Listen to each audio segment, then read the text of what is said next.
IB Nation, welcome back to another edition of the Irish Breakdown podcast. It is Wednesday, November 1st. We're now November. I'm sitting here in beautiful South Bend, Indiana. Actually, we're in Granger, Indiana, and kind of woke up to a day of snow on the ground. So it's definitely getting to that time of the year. It's November football weather in the north, but Notre Dame will not be playing in the north this weekend. Notre Dame is heading down south. They are heading down to Clemson, South Carolina to take on the Tigers of Clemson. Bit of an intriguing sort of mini rivalry we've talked about recently in the last few years. Notre Dame and Clemson had only played twice prior to their meeting in 2015, and which was obviously part of the ACC deal that Notre Dame had signed a couple times before. They had met in the 70s. Clemson won in Notre Dame won in 1977. A year in which the Irish eventually went on to win a national championship. Clemson got payback a year later, or 2 years later, in 1979, with a 16-10 victory. And then, of course, they played in 2015. Clemson won that game. Notre Dame had a chance to tie it at the end.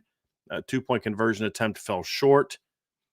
Clemson won again in 2018 in the Cotton Bowl, which was a playoff semifinal game. A competitive game for the first two quarters turned into a bit of a blowout in the second half, as Notre Dame's offense could really never get anything going. They played 2 years later at home. This was the first time they'd played each other in over 30 years in Notre Dame Stadium, and actually over 40 years in Notre Dame Stadium. And Notre Dame won 47-40 in overtime.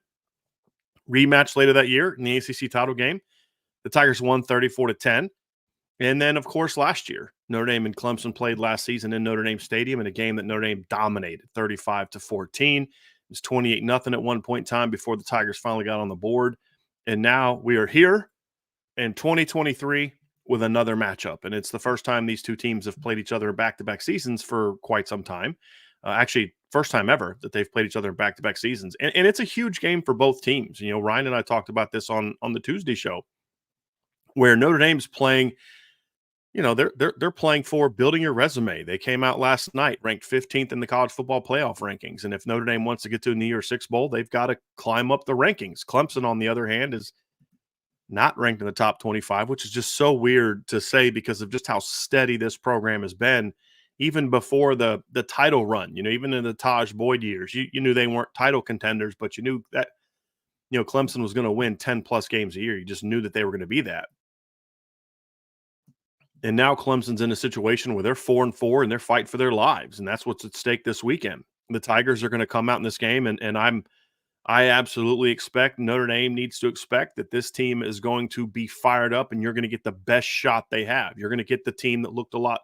I believe you're going to get the team that we saw take on Florida State or better in this game. Obviously, Cade Klubnik has more and more experience. And some of the young players they do have now have more experience from that game. You're going to get that team, I believe, more than you're going to get the team we saw the last 2 weeks in losses to Miami and NC State, because, this is a program with a lot of pride. This is a program with a lot of talent. And if you looked at the recruiting breakdown that I did this morning, it shows that. If you're someone who believes in recruiting rankings sort of being the end-all, be-all, I'm just going to pop that up a little bit. Let's have some fun breaking that down a little bit while we're talking. But if you're someone who believes in the recruiting rankings being the way to judge the talent of a football team, then this is a matchup that you should be somewhat concerned about. And let's just kind of quickly look at it here real quick. This is from the irishbreakdown.com website. And when you look at it, obviously Clemson, their defense against Notre Dame offense, they have 2 5-star players in their starting lineup. You look at their front seven, a lot of highly ranked players in that front seven, no 5-stars on the Notre Dame side. They've got 2 5-star freshmen coming off the bench in that matchup. When you look at the other side of the ball and you look at the matchup between Notre Dame defensively and the Clemson offense, for all the struggles that Clemson's had this year offensively, this is a football team that's been able to, recruit highly ranked players, 3 5-stars in their starting lineup. Assuming Will Shipley plays, and if Will Shipley doesn't play, the guy that backs him up, Phil Maffa, was a top 200, 4-star top 200 recruit coming out of high school as well. So, if you're someone that puts a lot on recruiting rankings, then this is a good football team. This is a dangerous football team, and one that Notre Dame is going to have to be prepared for. And what you have to avoid if you're Notre Dame is you have to make sure that this is not the game that Clemson gets back on track, that Clemson figures it out. This can't be that game. You've got to come out and put this football team away early and get that win, because Notre Dame has a lot at stake, but so does Clemson. If they lose this game, they could be fighting for a bowl berth, much less anything more than that. So I fully expect Notre Dame to get Clemson's best, and Clemson's best is dangerous.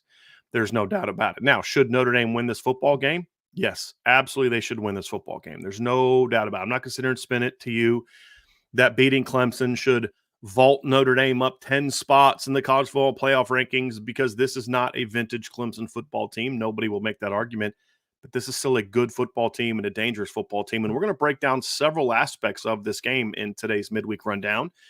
Going to talk about the matchups that matter, but I'm going to put a little different spin on it this weekend because of how I'm looking at this game is just very different. Then we'll get into a breakdown of game records. And, we kind of talk about what Notre Dame players need to step up for Notre Dame this week. And we'll talk about that, but we're going to look at it from a different viewpoint. We're going to talk a little about game records and who are the Notre Dame players that have a chance to wreck the game. And game records are basically guys that can make big plays, take over games, and the guys you have to have step up and be that kind of money player in a big game to win a big game. And this is a big game for both teams. And who the players are for Notre Dame to need to be that, but then also who the players for Clemson are that can be that, and the Notre Dame players that are going to be responsible for making sure that doesn't happen. And we'll talk a little bit of recruiting depending on the time, but right now my plan is to talk a little bit about the 2024 class and talk about, who are the game wreckers that in that class that can come in and be that type of player on a consistent basis, if we have some time for that. And then I am going to also break down the big games from the weekend that are going to be coming up this weekend. There's a lot of games that I'm very interested in. We're going to talk Kansas State at Texas. We're going to talk about Missouri at Georgia. We're going to talk about Oklahoma at Oklahoma State. So we'll talk a little Bedlam. We'll talk Maryland and Penn State this weekend as well. It's a very intriguing game for me. I have some thoughts on that. Washington at USC, and then, of course, LSU at Alabama. So we'll break those down at the end as well. So no mailbag today because of a lot of the different topics. And honestly, I got a little trying to do mailbags. It tends to distract me. I get focused on the wrong things. And so then it's harder to just have a really good flow. So I am not going to do a mailbag today. I will answer any super chats that you guys have. We already had one that I'm really fired up. Obviously, he's got you fired up. Raymond Harton with the super chat. Thank you, Raymond. Go Irish, beat Clemson, because that's really ultimately, folks, what it is all about this weekend. Just a final little heads up before we dive into the specific topics. At the end of each segment, I am going to run sort of the countdown, just because it gives me a chance to kind of get my notes set for the second segment, catch my breath a little bit, and then we'll rock and roll into each segment. So there will be like little 30-second breaks in between each segment, 30 seconds to a minute breaks in between each segment. So if you randomly see, if you jump in or jump back in and you see the countdown, that's what that countdown is for. So I just wanted to give you guys a chance to understand what we're going to do, but I think this is going to be a really, really fun show.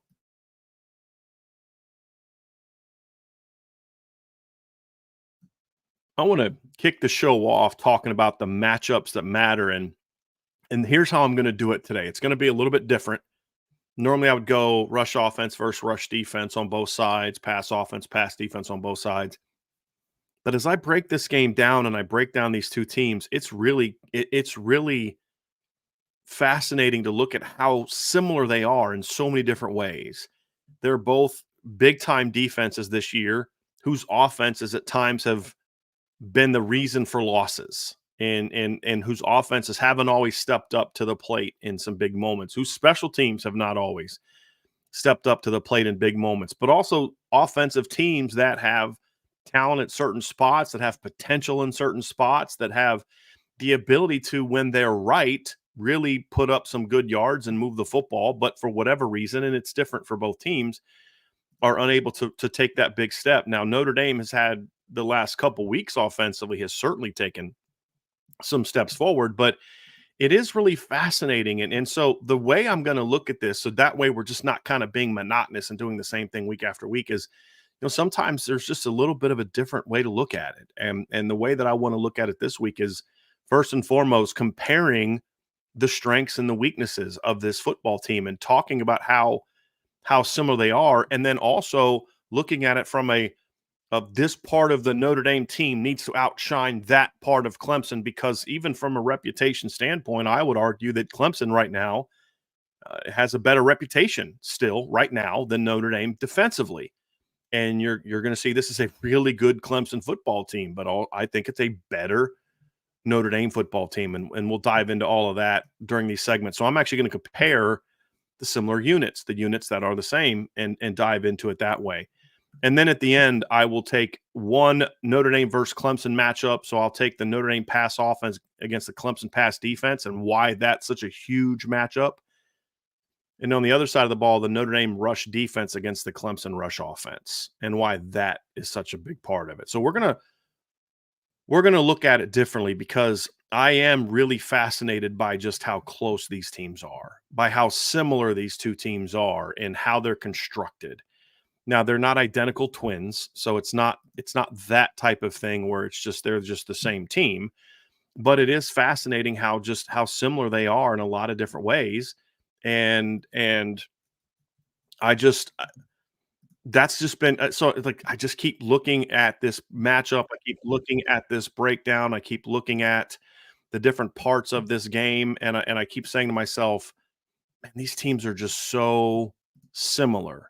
And that's what I want to dive into. And I'm going to start off strength on strength, the Notre Dame off defense and the Clemson defense. And the reason that it really got me thinking to do it this way is I had someone reach out to me on DM who DMs me a lot, someone I respect, someone whose opinion I value and whose conversation I value, which is why I always respond to them.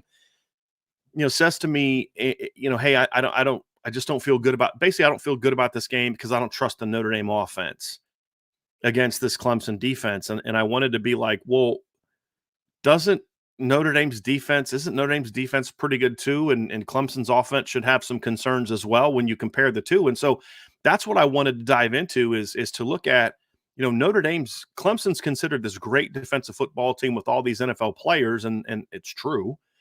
But Notre Dame's defense is not getting the love it should for how good it is right now. And that's what I want to dive into and look at. And this is the strength on strength, not strength versus strength, but strengths of both teams.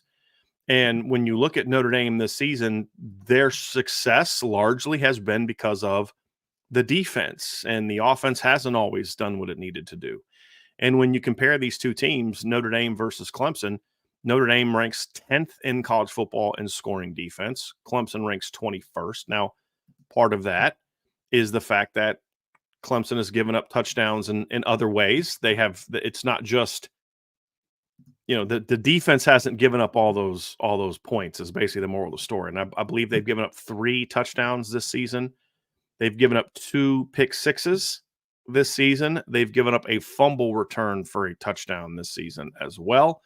And teams have also had success getting into shorter fields against this Clemson team.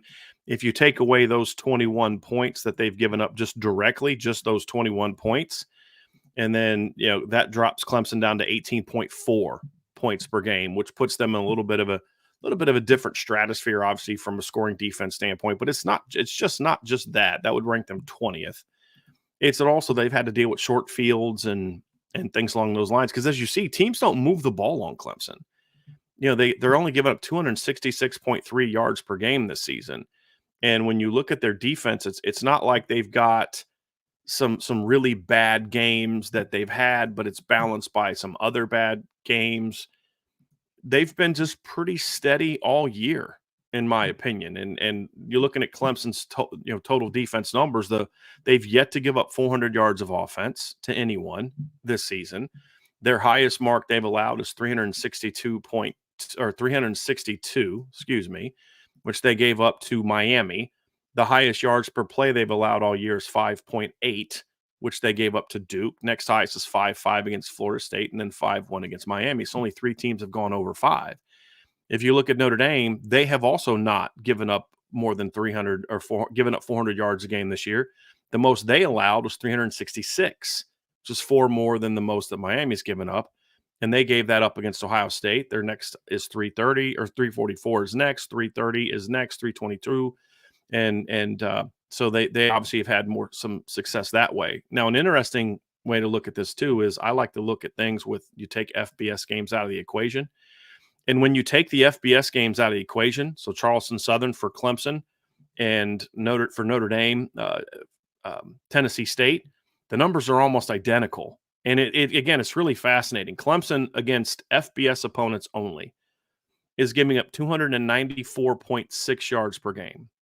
Notre Dame is giving up 295.4 yards per game. That's a 0.08 difference between the two teams, which is just absolutely fascinating when you look at this matchup. It really is interesting when you look at the yards per play.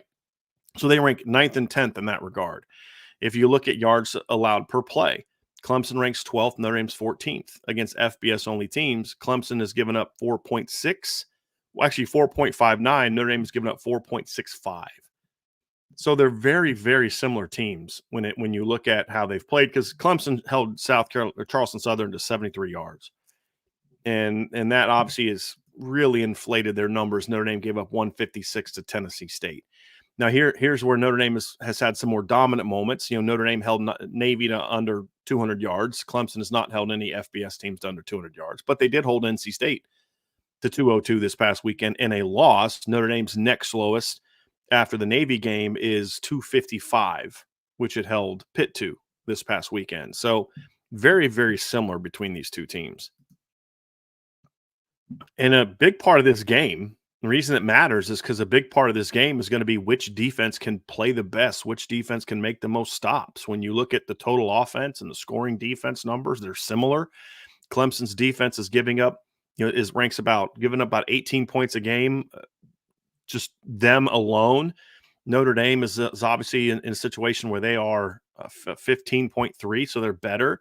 Their total yards are almost identical against FBS opponents. Clemson is like slightly better by less than a full yard, less than barely over half of a yard per play. Third down defense, Clemson's got the edge in this one compared to Notre Dame.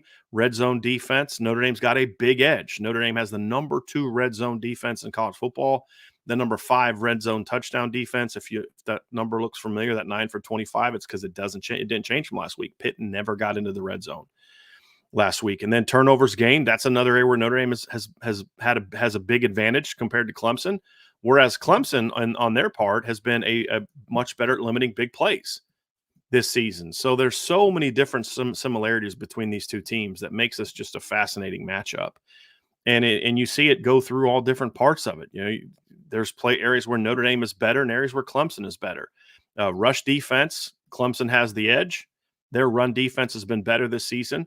They have given up 99.1 yards per game.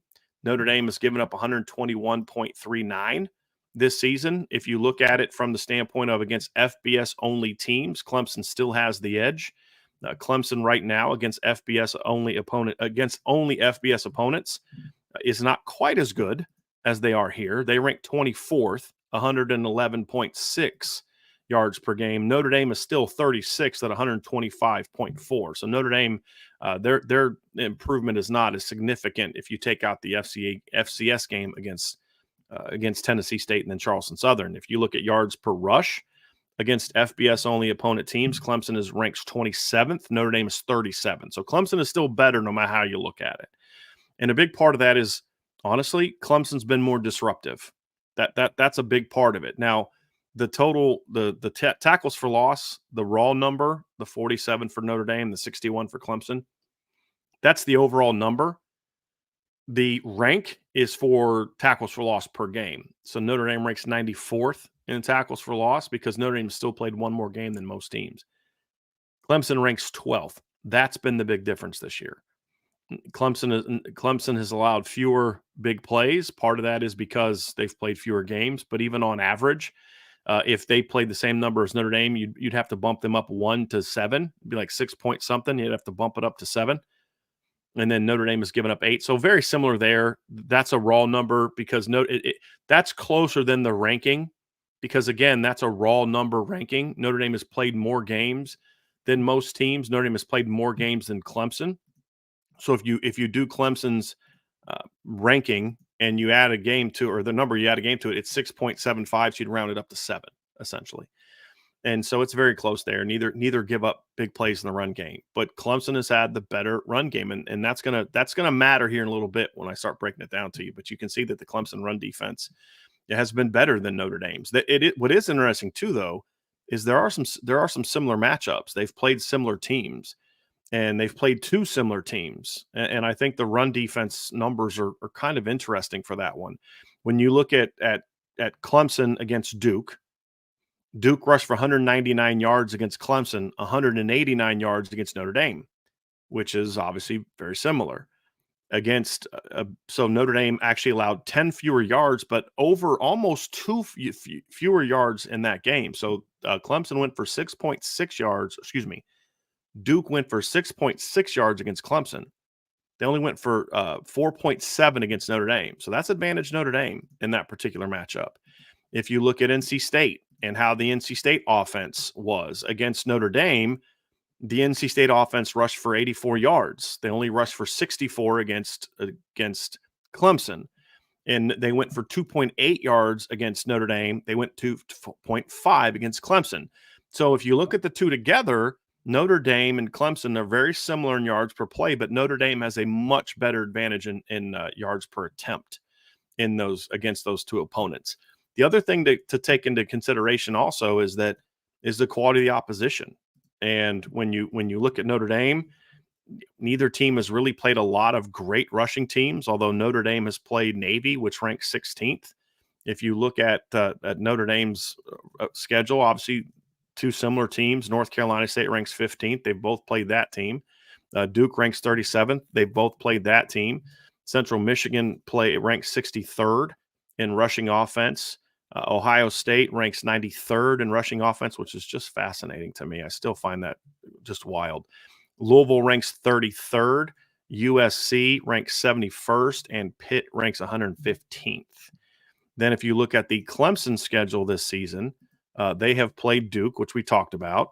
Florida Atlantic ranks 103rd. Florida State ranks 53rd this year in rush offense. Syracuse ranks 81st in rush offense. Wake Forest ranks 85th in rush offense. And Miami this season ranks 32nd in rush offense. And then, of course, they played NC State. So it's a very similar schedule with the exception of Notre Dame played the triple option team. That's really the big difference because Louisville and Miami are almost identical in numbers. Miami averages 183.8 rushing yards per game. Louisville's at 183.5. So neither team has been overly tested, but Notre Dame has been tested a little more because of the triple option. But that testing doesn't equate or doesn't justify the fact that Notre Dame's giving up over 20 yards more per game. And so I show that to say neither team has been really challenged by a lot of really good rushing teams. Notre Dame did better against Duke. Clemson did better against NC State. That's a wash. But overall, with all the context, Clemson's had the better rush defense this season. Pass defense is a lot harder to evaluate who's better. This is really the area where they're the most similar. And when you look at Notre Dame this season, and this is where context to me gives Notre Dame the edge, which we'll dive into here in a second. Notre Dame this season ranks 4th nationally in fewest yards allowed per game. Clemson ranks 9th. Notre Dame is 7th in yards per attempt. Clemson is 6th. Notre Dame ranks 30th in yards allowed per completion. Clemson ranks 9th. So in those top 3 categories, Clemson has the edge in 2. Notre Dame has the edge in 1, total numbers. You look at touchdowns, fewest touchdowns allowed. Notre Dame has allowed 2 fewer touchdowns despite playing 1 more game. Notre Dame has intercepted over twice as many interceptions. They rank 5th in fewest touchdowns allowed, 3rd in interceptions. Clemson ranks 13th in fewest touchdowns allowed, 71st in interceptions.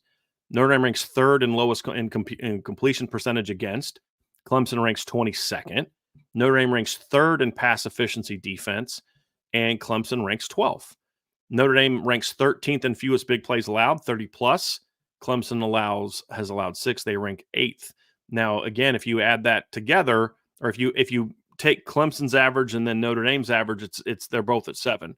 because they've played the extra game. And then neither team's been great at getting sacks. This is an area where Clemson has seen the biggest drop from where they've been in the past. They've usually been a team very good at creating sacks. And this year they have just not been good at creating sacks. So that's an area where they're going to have to get better moving forward. And we'll see if they're able to make that happen. So this part of the matchup is really really interesting. And I'm going to dive into some context here in a second and show you that why, even though it's very close in numbers, why Notre Dame, to me, has been the better pass defense so far this season.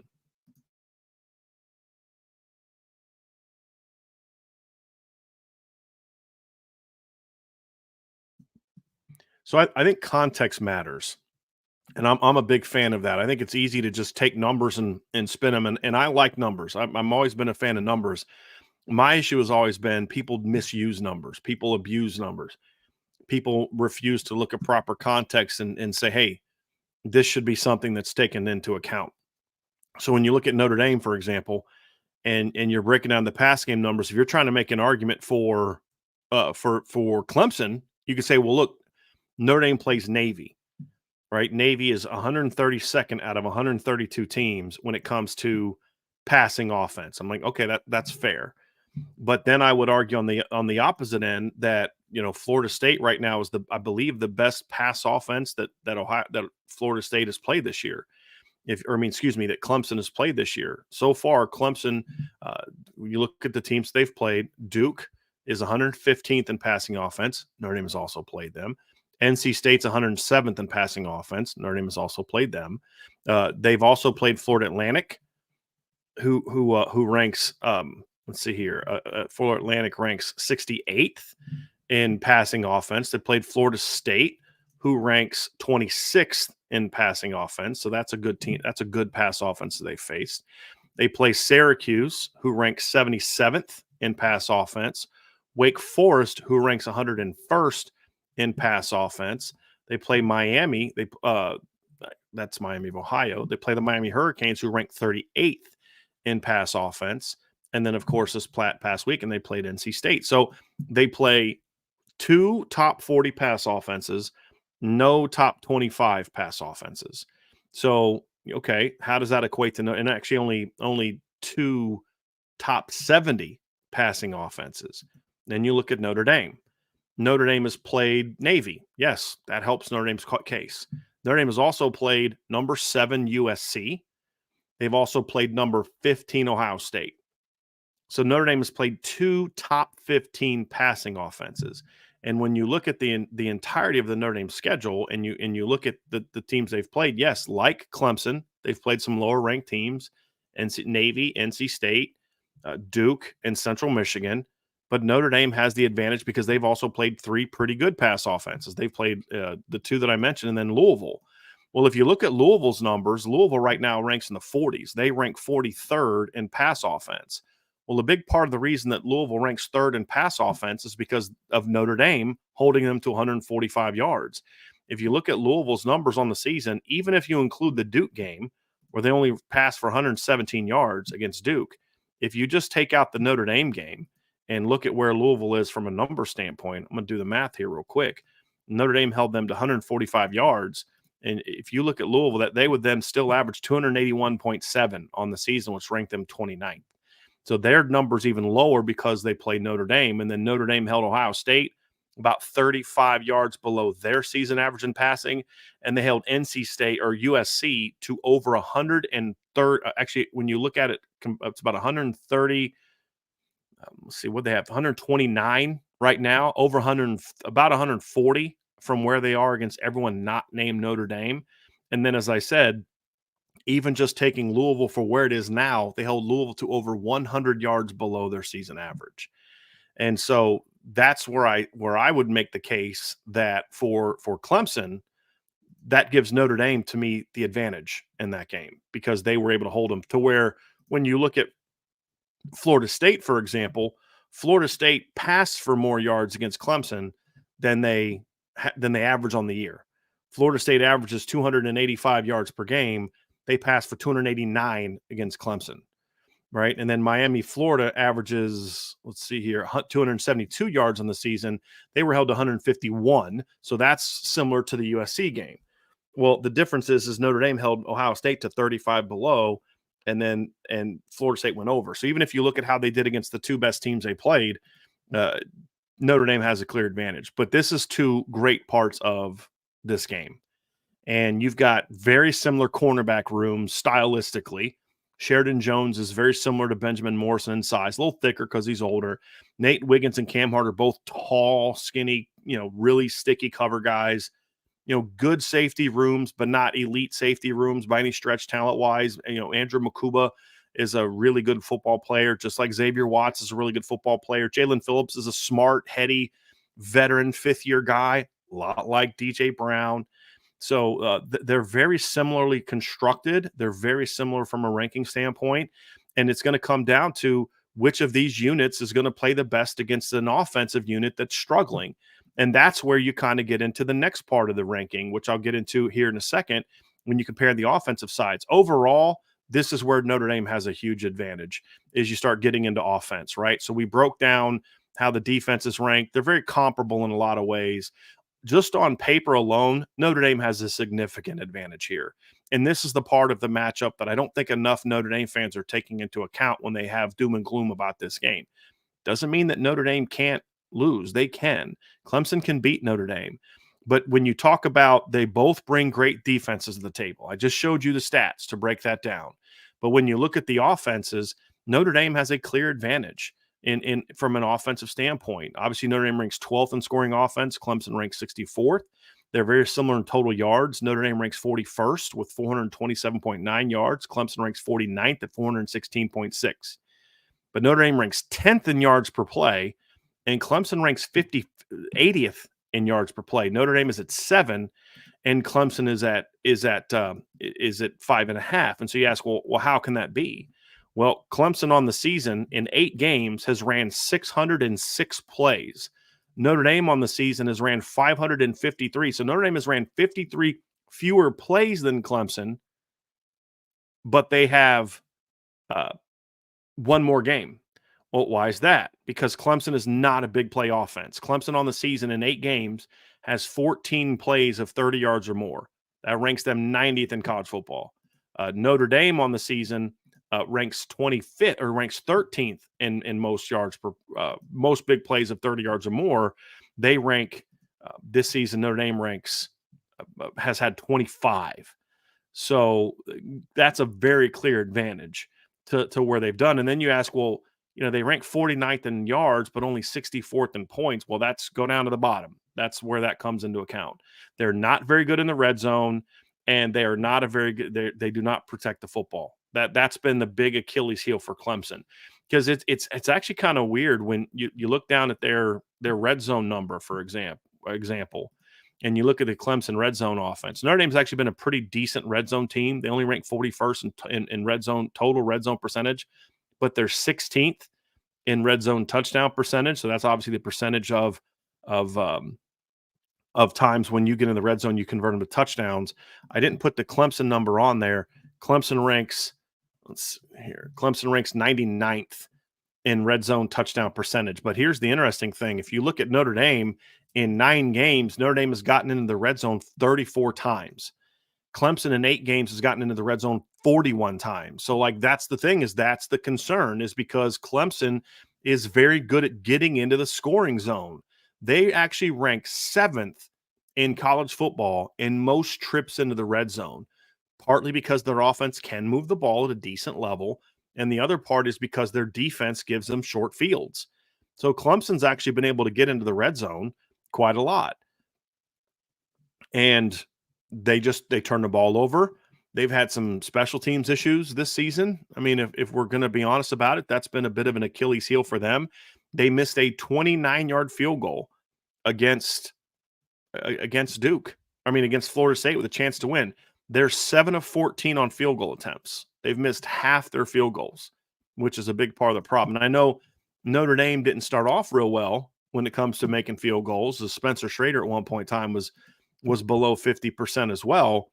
but he's obviously settled in lately. He's now 10 of 15. So I think at one point in time he was like 4 of 9, and he's obviously really settled in over the stretch. Yeah, see, he was 3.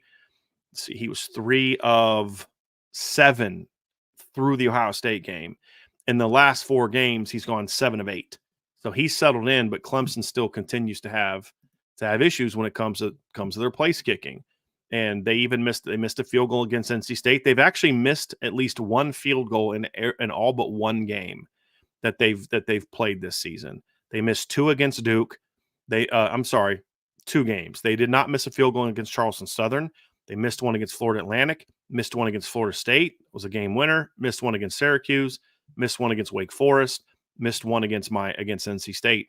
They went 2 for 2 against Miami, 1 for 1 against Charleston Southern.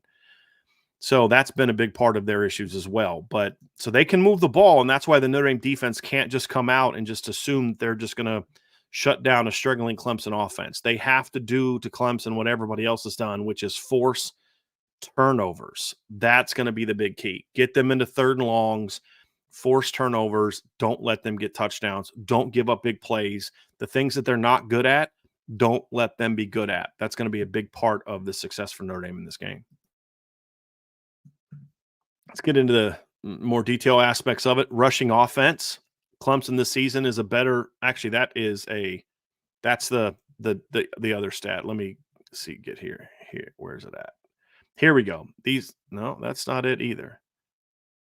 All right. I do not have that graph. Let me pull it up here real quick and I'll just read it to you guys.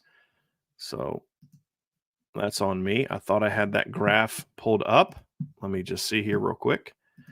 Give me 1 second, everybody. I'm going to pull this one down and see if I did, in fact, pull up the proper graphics. So, yes, I did. I copied that wrong. So if you just give me 1 second, I will pull up the right graph. I will get that sucker up there so we can look at it and keep breaking this down, because I do think it is a fascinating part of this matchup. So if you look at the rush offenses, here we go. Let me get the Notre Dame rush offense on there, and then we will have this bad boy ready to compare, because it is a really fascinating statistic when you compare the two teams. And again, as I say, just how similar they really are. It really is a fascinating part of this matchup. When you compare the areas where Notre Dame struggles, the area where Clemson struggles are a lot of times similar. Where they're strong is very similar. So I'm going to get this bad boy up on there. So just give me 1 second. See, this is where you got to proof your work and not get it done at the last second, and then you'll be all right. So let me add this one in there here and get rid of the previous rush one. All right. So we'll just go ahead and pull that bad boy up, zoom to fit, and here we go. We are back at it. So this is a look at the rush offenses. Very similar numbers. Notre Dame averages 164.1 per game. Clemson's at 157.6. Very similar. Notre Dame has been much better. Well, not much better, but better in yards per attempt. That they're 29th in yards per attempt. Clemson is 64th. Notre Dame has 18 rushing touchdowns in 9 games. Clemson has 14 in 8 games. Notre Dame has 13 big plays. So Notre Dame's been a slightly better big play team. Clemson is getting 8 per game. So if Clemson played as many games as Notre Dame, they'd have 9. Notre Dame is still better. They rank 83rd in runs of 20 yards or more. The big difference is that second to bottom number, tackles for loss allowed. So the first number is the raw number. The ranking is the per game number. So Notre Dame ranks 11th in the college football at limiting tackles for loss. Clemson ranks 98th. Now, here's why that matters. Because Clemson has a very disruptive rush defense. And this goes back up to what we talked about before. This is the rush defenses. Notre Dame ranks it's almost an identical flip. So Clemson ranks 12th in college football in actually have that one down here. We have that stat. That's the previous one, right? So here's the Notre Dame rush defense against the Clemson rush offense. You can see the exact flip right there, and I'll dive more into that here in a little bit. But when you look at the rushing offenses, Notre Dame is very good at limiting yards allowed per rush. Clemson is very good at creating tackles for loss. And then you have the comparison of the pass offenses. Again, very similar raw numbers.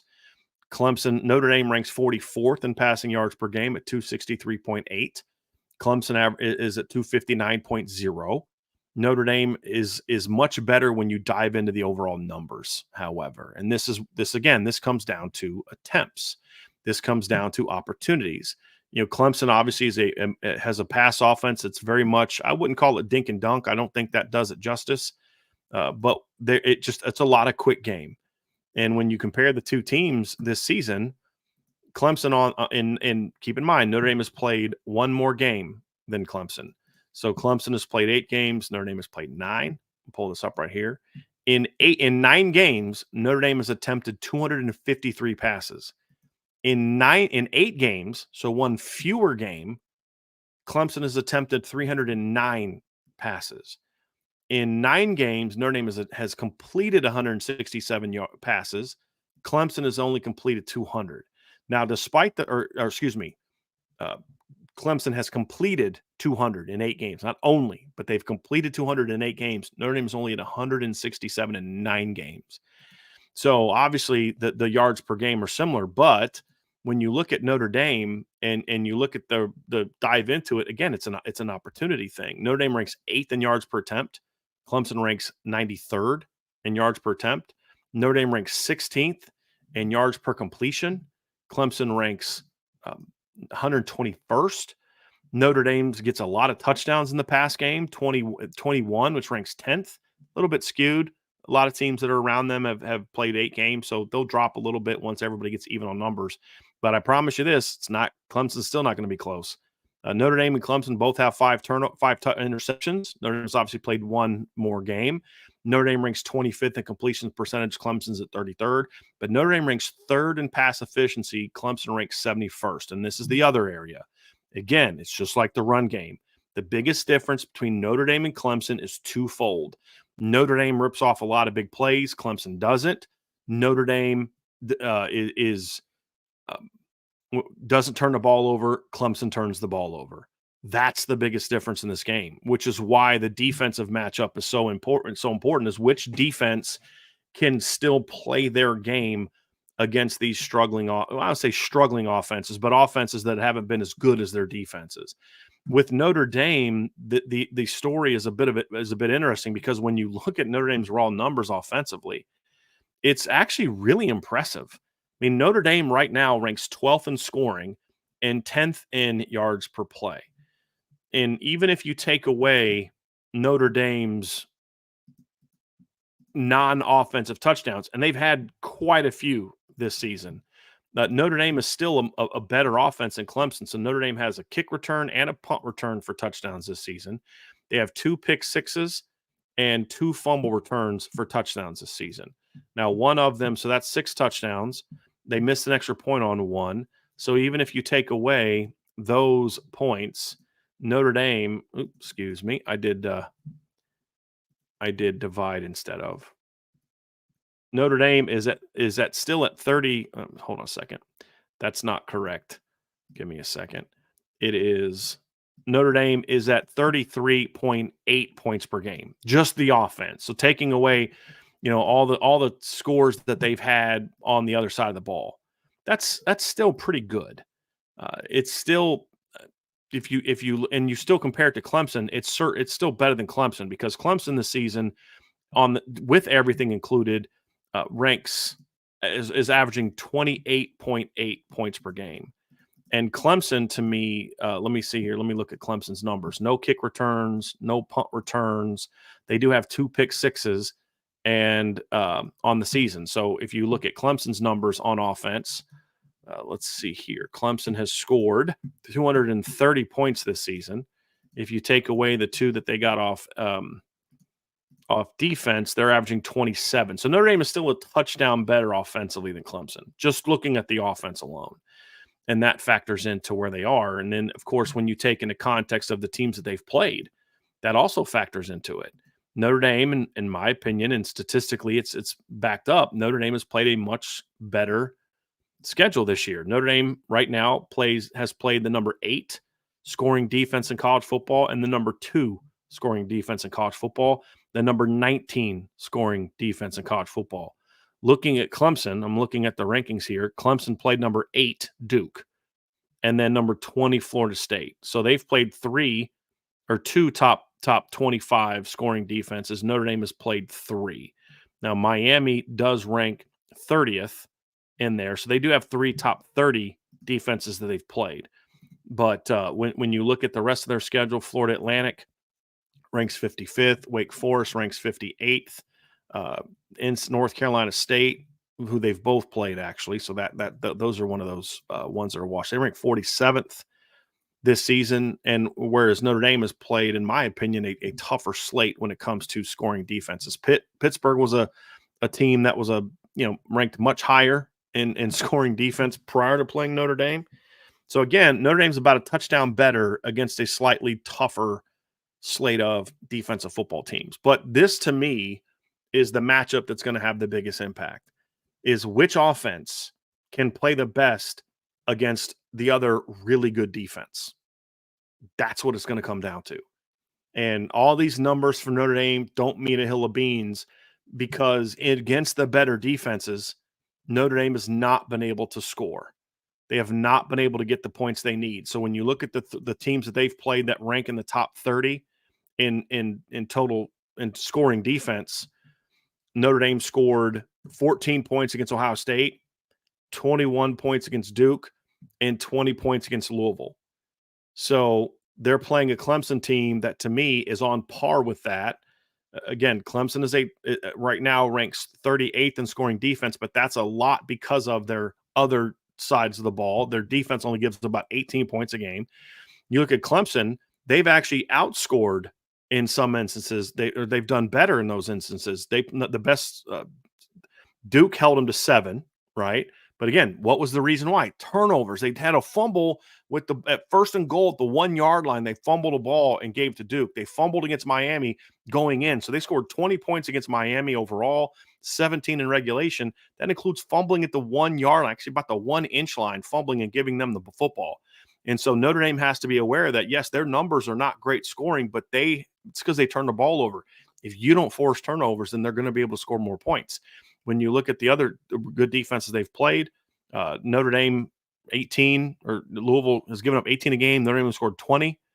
Duke has only given up 15 points a game. Notre Dame has scored 21. So Ohio State's giving up 10 points per game. Notre Dame only scored 14. Whereas Clemson was 6 points ahead of where Florida State was, right? So Clemson scored, 24 points against Florida State. Florida State's only given up 18 a game.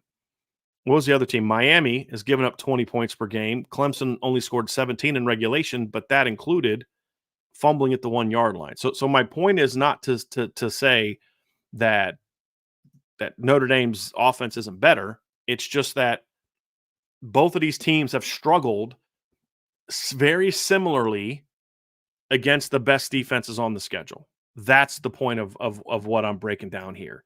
And that's where this matchup becomes really big, because Notre Dame can't afford to have another game like that. They're going to have to be better against this team. Now, let me get down here to the last couple things that I want to break down as far as the matchups that are going to have the biggest impact in whether or not Notre Dame can shut down the Clemson offense and whether the Notre Dame offense can move the ball and score on the Clemson defense. There's 2 matchups to talk about. Number 1, Notre Dame pass offense against the Clemson pass defense. Now, here's the thing that we all know is true. And this is where I say, I could sit here and tell you, guys and gals, you look at the numbers, Notre Dame's pass offense is every bit as good as the Clemson pass defense, because Notre Dame ranks 8th in yards per attempt, 16th in yards per completion, 10th in touchdowns, 9th in passer rating, 17th in big plays allowed. They're going to be just fine against Clemson's really good pass defense. Well, if you just look at the raw numbers and the rankings, that's true. Everything I said to you is just true, with the exception of the conclusion. And the reason I say that is because we broke this down last week. Notre Dame has not been as effective throwing the football against the better teams in the schedule. We talked about this a week ago against that in that stretch of games where between Ohio State and Louisville, that 3-game stretch against those 3 teams. And you even actually include all, you can even include the USC game in there as far as the numbers being down.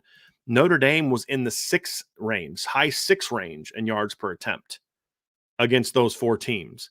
Against Ohio State, they were at 7.0, 7.4 against Duke, 6.7 against Louisville, and only 6.3 against USC. Though their numbers were padded by the great start early in the season, then of course against Pitt this past weekend. Notre Dame was 10.9 against Navy, 11.4 against Tennessee State, 11.9 against NC State, and then 12.7 against Central Michigan. So against the inferior defenses, Notre Dame has put up very good numbers. Against the better defenses, Notre Dame has not put up very good numbers, and in fact has put up poor numbers. So what's going to give this weekend? Is it going to be the overall averages for Notre Dame, taking into context all 9 games played, against a Clemson pass defense that's just pretty much been good against just about everybody? And when you break down the Florida State game, and yes, they gave up 289 passing yards in that game, but Florida State threw the ball 37 times in that game. They only went for 7.8 yards per attempt. And several of the big plays they had were because Keon Coleman and Johnny Wilson are really good. Notre Dame hasn't proven that they have any receivers like that. And so that's honestly for me a bit of a concern. This matchup's going to be important. You're going to need somebody to step up in the pass game at receiver, and we'll talk about that a little bit later. You're going to need Sam Hartman to step up.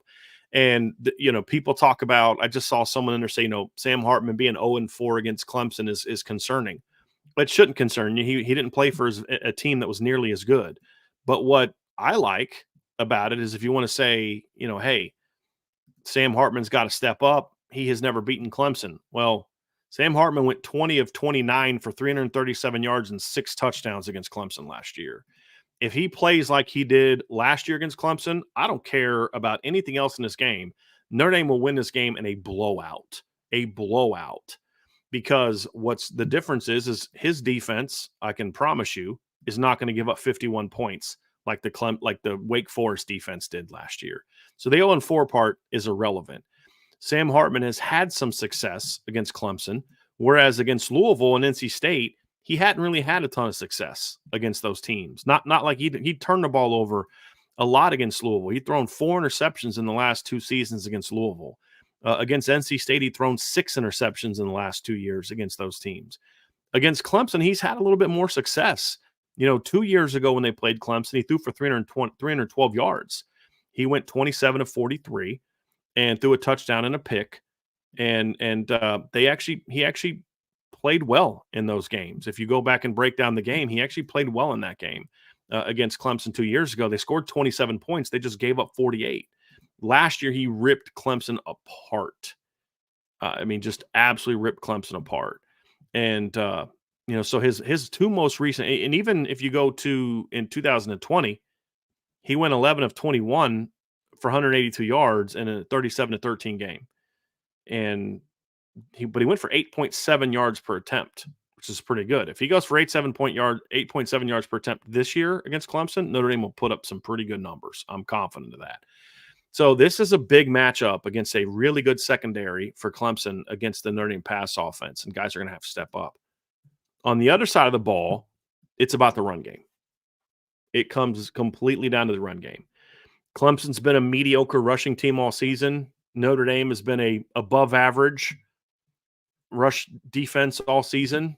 Which unit is going to thrive the most in this game? That's going to go a long way towards determining this game, because the Clemson run game, I'll be honest, it scares me a little bit in this game. If you want to talk about anything that really concerns me, something that really gives me pause, it's the Clemson run game. Now, Clemson doesn't have a great run game. They didn't run the ball on Notre Dame last year. They really didn't. But I watched Clemson play, and I watch how this team is, and I just can't help but think that they're on the verge of breaking out. It's a thought that just kind of keeps popping into my head about this matchup, because when I look at them, they ran the ball well against Duke. They just kept turning the ball over. They ran the ball well against Wake Forest. They just turned the ball over. They ran for 207 yards in that game. They had a big run against Florida State, about a 40-something yard run against Florida State that's late in the third quarter that set up an opportunity where they've got the ball first down at the 29-yard line going in up a touchdown. If they don't turn the ball over and Cade Klubnik doesn't fumble the football and lose it, and then Florida State runs it back for a touchdown, they might have won that game against Florida State, which would have been bigger than any win that Notre Dame has had this season. And when I look at their football team, people are going to talk about, Will Shipley and he's out, but there's a lot more to it than that for me. And when I really look at it, to me, it's more so about Clemson's offensive line, because I thought this unit was going to be a lot better than it's been this season. I'm just going to be honest with you. I really liked that unit coming into the season. I thought that they had a chance to be a really good football team. And when you look at their offensive line, as I showed you earlier, they've got some talented kids up there. They're just young. I mean, Clemson in this game is going to start a redshirt freshman and a true sophomore at offensive tackle. Colin Sadler at left tackle. Notre Dame recruited him, offered him out of high school. They're starting Blake Miller at right tackle. He's a kid from Ohio, is a true sophomore. He's a second-year starter. They did have Tristan Lee, who's a former five-star recruit, starting at left tackle, but they had a lot of issues at right guard. So they moved Tristan Lee into right guard, and now they've got Colin Sadler at left tackle. Marcus Tate is a big kid. So then you look at them, Will Putnam's been a really good player for them. You look at their offensive line, they're 6'6", 310, 6'5", 325, 6'4", 310, 6'6", 315, and 6'6", 310 across the board. And so when you look at that, plus the fact that they have talent at running back, even if Will Shipley doesn't play, Phil Moff is a good running back. He's a talented player. He's averaging over 6 yards a carry this year for Clemson. He's been good. You look at his 73 carries, 439 yards, 6 yards a carry, coming off an 84-yard game, 5.3 yards a carry against NC State. He did very well there. He had 10 carries for 69 yards against Florida State, averaged 6.9 yards a carry, averaged 7 yards a carry on his 9 carries against Wake Forest. This kid's a good football player. So even if Will Shipley doesn't play, they're going to have a player that can go out there and have success. They're going to have a kid that can go out there and run the football effectively. And that's what Notre Dame has to be concerned about, in my opinion, is even if Will Shipley doesn't play, they're going to have a chance to run the football. It's going to come down to the trenches. It's going to come down to who plays well in the trenches. And to me, that's why this matchup is so important. It's the Notre Dame. If Notre Dame can shut down the run game and win the battle that I'll discuss next, they're going to have a chance to shut the Pitt run game or the Clemson run game down. If Clemson can't run the football, they can't score on Notre Dame. They just can't. When you look at the bottom, the second to last comparison there, it's Notre Dame's tackles for loss against Clemson's tackles for loss allowed. Notre Dame in that matchup that's where they're right on par. Notre Dame ranks 94th nationally in tackles for loss per game. Clemson ranks 98th in tackles for loss allowed per game. They are the exact same team in that regard. That can't happen in this game because for Notre Dame, they have to basically, it's one of those, what I would say, something has to give moments. They have to be good in that area. They have to make sure that Clemson continues giving up a lot of negatives in the run game. That's such an important part of this matchup. If Notre Dame can't do that in this game, then that's where Clemson starts getting into situations where their pass game is staying on schedule. They can throw play action on second and short because they're getting good runs. They can have success, getting the quarterback out of the pocket because when they are throwing, it's 3rd and 4, which means they can allow Cade Klubnik to use his legs to his advantage. There's a lot that happens if Notre Dame can't shut down the run game. If they can't create negatives, it's going to be a lot harder. Now, the good news for Notre Dame is that in recent games, they've been a lot better. If you look at their statistics, they're 3 of their 4 best games as far as tackles for loss have happened in their last 4 games. And the one game that wasn't one of their 4 best is Louisville. That's because it ties for their next best with 5 against Navy, 5 against Tennessee State. They only had 2 tackles for loss against Ohio State. They only had 4 against Central Michigan, 3 against NC State. They weren't good at it. But if you look at the last 4 games, they've had 6, 5, 11, and 6 in the last 4 games. And that's a positive. If you look at sack numbers, again, Notre Dame in the first 5 games of the year only had 7 sacks. They've had 8 in the last 2 games. Now, a lot of that is inflated by the USC game where they had 11 tackles for loss and 6 sacks. But they've been multiple sacks in each game, and they have been a lot more disruptive in those games. So the last 4 games, Notre Dame's averaging 7 tackles for loss per game. That would rank them 20th in college football if they were able to do that for an entire season. So that's where this is going to kind of come down to, is that right there. You've got to put Clemson in tougher to manage down in distances, because that's where they get in trouble throwing the football. You've got to control the line of scrimmage, create negatives, because that also leads to pressures on the quarterback. If Notre Dame can win the battle in the trenches against a good-sized, relatively talented, but also young Clemson offensive line, they will, I think, win this football game. If they don't, then it allows Clemson to get going, because if Clemson gets confidence on offense, they will be much harder to stop. They will. And you can't allow a young but talented football team to get confident. You have to let them know right away, y'all may get right, but it's not going to be today. And that's why those matchups matter. So I'm going to take a little bit of an intermission here, and then we're gonna play the theme music here for a little bit, and I'm gonna show prep for the next section, which is going to be looking at the game records and who are the players that can carry out all the things that we were just talking about in the battles that Notre Dame has to win.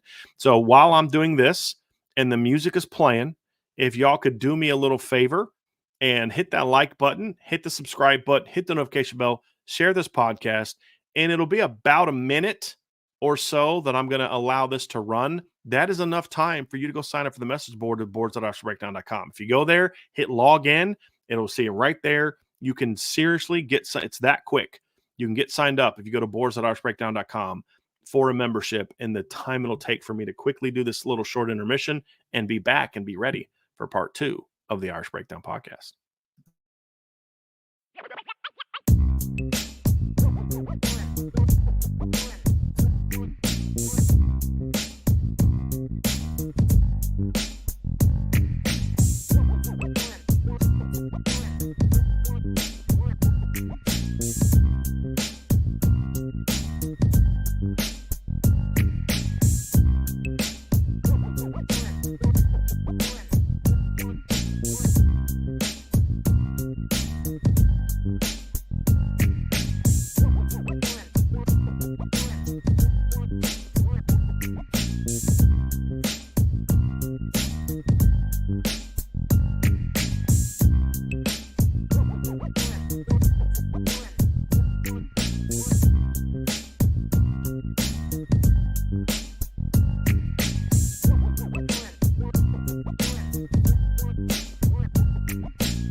All right, welcome back to the next section of today's show, which is going to talk about game wreckers.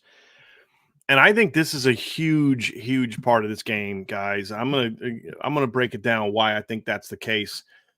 I look at this game and I think about the rivalry of how the game is played out in past years, and I think of the 2015 game, and I just think of the things that led to Clemson winning that game.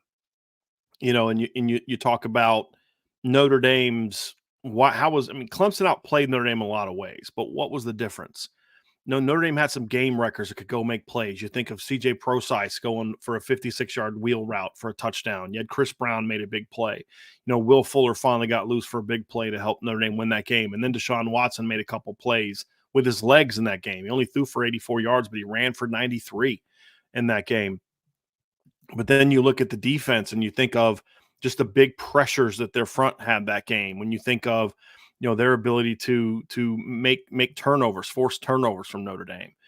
Game wrecker stepped up and made those kind of game wrecking plays. When you think of 2018, what kept Notre Dame in that game? Some of their game wreckers on defense were able to step up and make big plays. But at the end of the day, it was the game wreckers on offense that were the difference. Game wreckers are guys, as I said before, that can just take over a game. That you need a big play, they make it. You need someone to make a big stop, they make it. You need guys to not just make a play, but take a game over from I'm going to make a lot of plays. I'm going to put a team on my shoulders and say, hey, I got this. I'm going to will this team to victory. I mean, you go all the way back to the 1988 game against Miami. Why did Notre Dame win that game? They had guys step up and make money plays. You think of Frank Stamms with the big force, forcing the sack. You think of Rocket getting a big play. You think of Tony Rice making big runs. You think of, all types of different parts of that game where guys stepped up and made game-changing plays, but then also guys could take games over. That Rocket was a game wrecker. Obviously, that's an easy one. But you think of Brady Quinn and what he was able to do. Jeff Samardzija, Mo Stovall as a unit in 2005. To be a great team, you need game wreckers. And when you look at this matchup, same thing. 2018, Notre Dame's playing Clemson to a draw. It's a 9-6 game until the last 2 minutes of the half. Why? Notre Dame lost one of their game changers, on one of their game wreckers, Julian Love. And so what did Clemson do? They went right at the Notre Dame defense. 42-yard touchdown pass to Justin Ross. Then you had another touchdown drive that got set up by a long play by Hunter Renfrow, which also was a mistake on the corner to that side. It was replacing Julian Love. And then Travis Etienne put the game away with a 62-yard run. Their game wreckers made more plays than Notre Dame's game wreckers. You go to the 2020 regular season game that Notre Dame won. What was the big reason for that? Kyron Williams, big-time player, 65-yard touchdown run, to set things up for Notre Dame. You think of Jeremiah Wusu-Koramoah, taking a ball from Travis Etienne and running it back 23 yards for a touchdown. Next series, he forces a fumble on third down. Notre Dame gets it, kick a field goal. They were able to have those type of moments. That's what led to it. Get into overtime, second overtime. Notre Dame's D-line took the game over. You have a big sack from Dalen Hayes and Adi Tagumba Ogundiji on back-to-back plays, ends that game. That any chance Clemson had at trying to score again in overtime, with it being 47-40, eliminated because Notre Dame's game wreckers made more plays than Clemson's. That was a big part of that game. But what happened when they had a rematch a month later? What happened? Clemson's game wrecker showed up. Their ultimate game wrecker, who was Trevor Lawrence, he was there, and he made huge plays in that game. He hits Amari Rodgers. Notre Dame's actually up in that game. He hits Amari Rodgers for a 67-yard touchdown. He hits E.J. Williams for a 33-yard touchdown, and then Travis Etienne puts the game away before halftime with a 44-yard touchdown run. In any inkling of hope that Notre Dame thought they might have, Trevor Lawrence ends with a 34-yard touchdown run. Game wreckers. And then what happens last year when these two teams play? Notre Dame's what was, you could say it's an individual player, but it went even beyond that. Notre Dame's punt team was a game-wrecking unit last year with blocked kicks. How does that game get started? What's the first score of that game? It's that right there. It's the blocked punt for a touchdown. And then Notre Dame gets who else were their game wreckers last year? When they were on, the running backs. They took that game over. The offensive line, game wreckers. When they were on, they were game wreckers, took over that game. And then but then who else was Notre Dame's game wrecker in November last year? Benjamin Morrison's a game wrecker. He wrecked that game for sure. That's what put him on the map. Not just the pick six to put the game away, but Notre Dame's first offensive touchdown or second offensive touchdown, excuse me, the drive that made it 21-0 was a 14-yard drive that was set up by Benjamin Morrison picking off Cade Klubnik. And they had a pressure that allowed him to take it off. So you look at it, folks, and every time these two teams have played, the team that won is the team who had guys step up and just take over the game. And the best players usually, even Ian Book, right?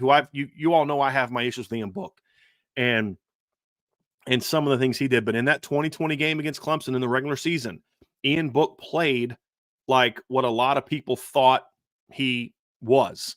Made big plays with his arm, made big plays with his legs, put the team on his shoulders. He has a fumble that was hugely detrimental in that game with Notre Dame driving. Fumbles the ball, puts it on the ground, allows Clemson to get back in. So what does he do in response? Big time throw to Avery Davis. Runs around, finds Avery Davis for a touchdown, goes in overtime, makes plays, right? He stepped up and made those plays, hitting downfield shots to Javon McKinley. In the ACC title game, he wasn't making those plays, and Notre Dame lost, right? So your top guys step up in the regular season. Kyron steps up, Javon McKinley steps up, and Ian Book stepped up. You get into the postseason, and those guys are nowhere to be found. Not all their fault. I mean, Javon was getting open. He just wasn't getting the ball. Ian didn't play like that, like a game wrecker. Kyron couldn't get going.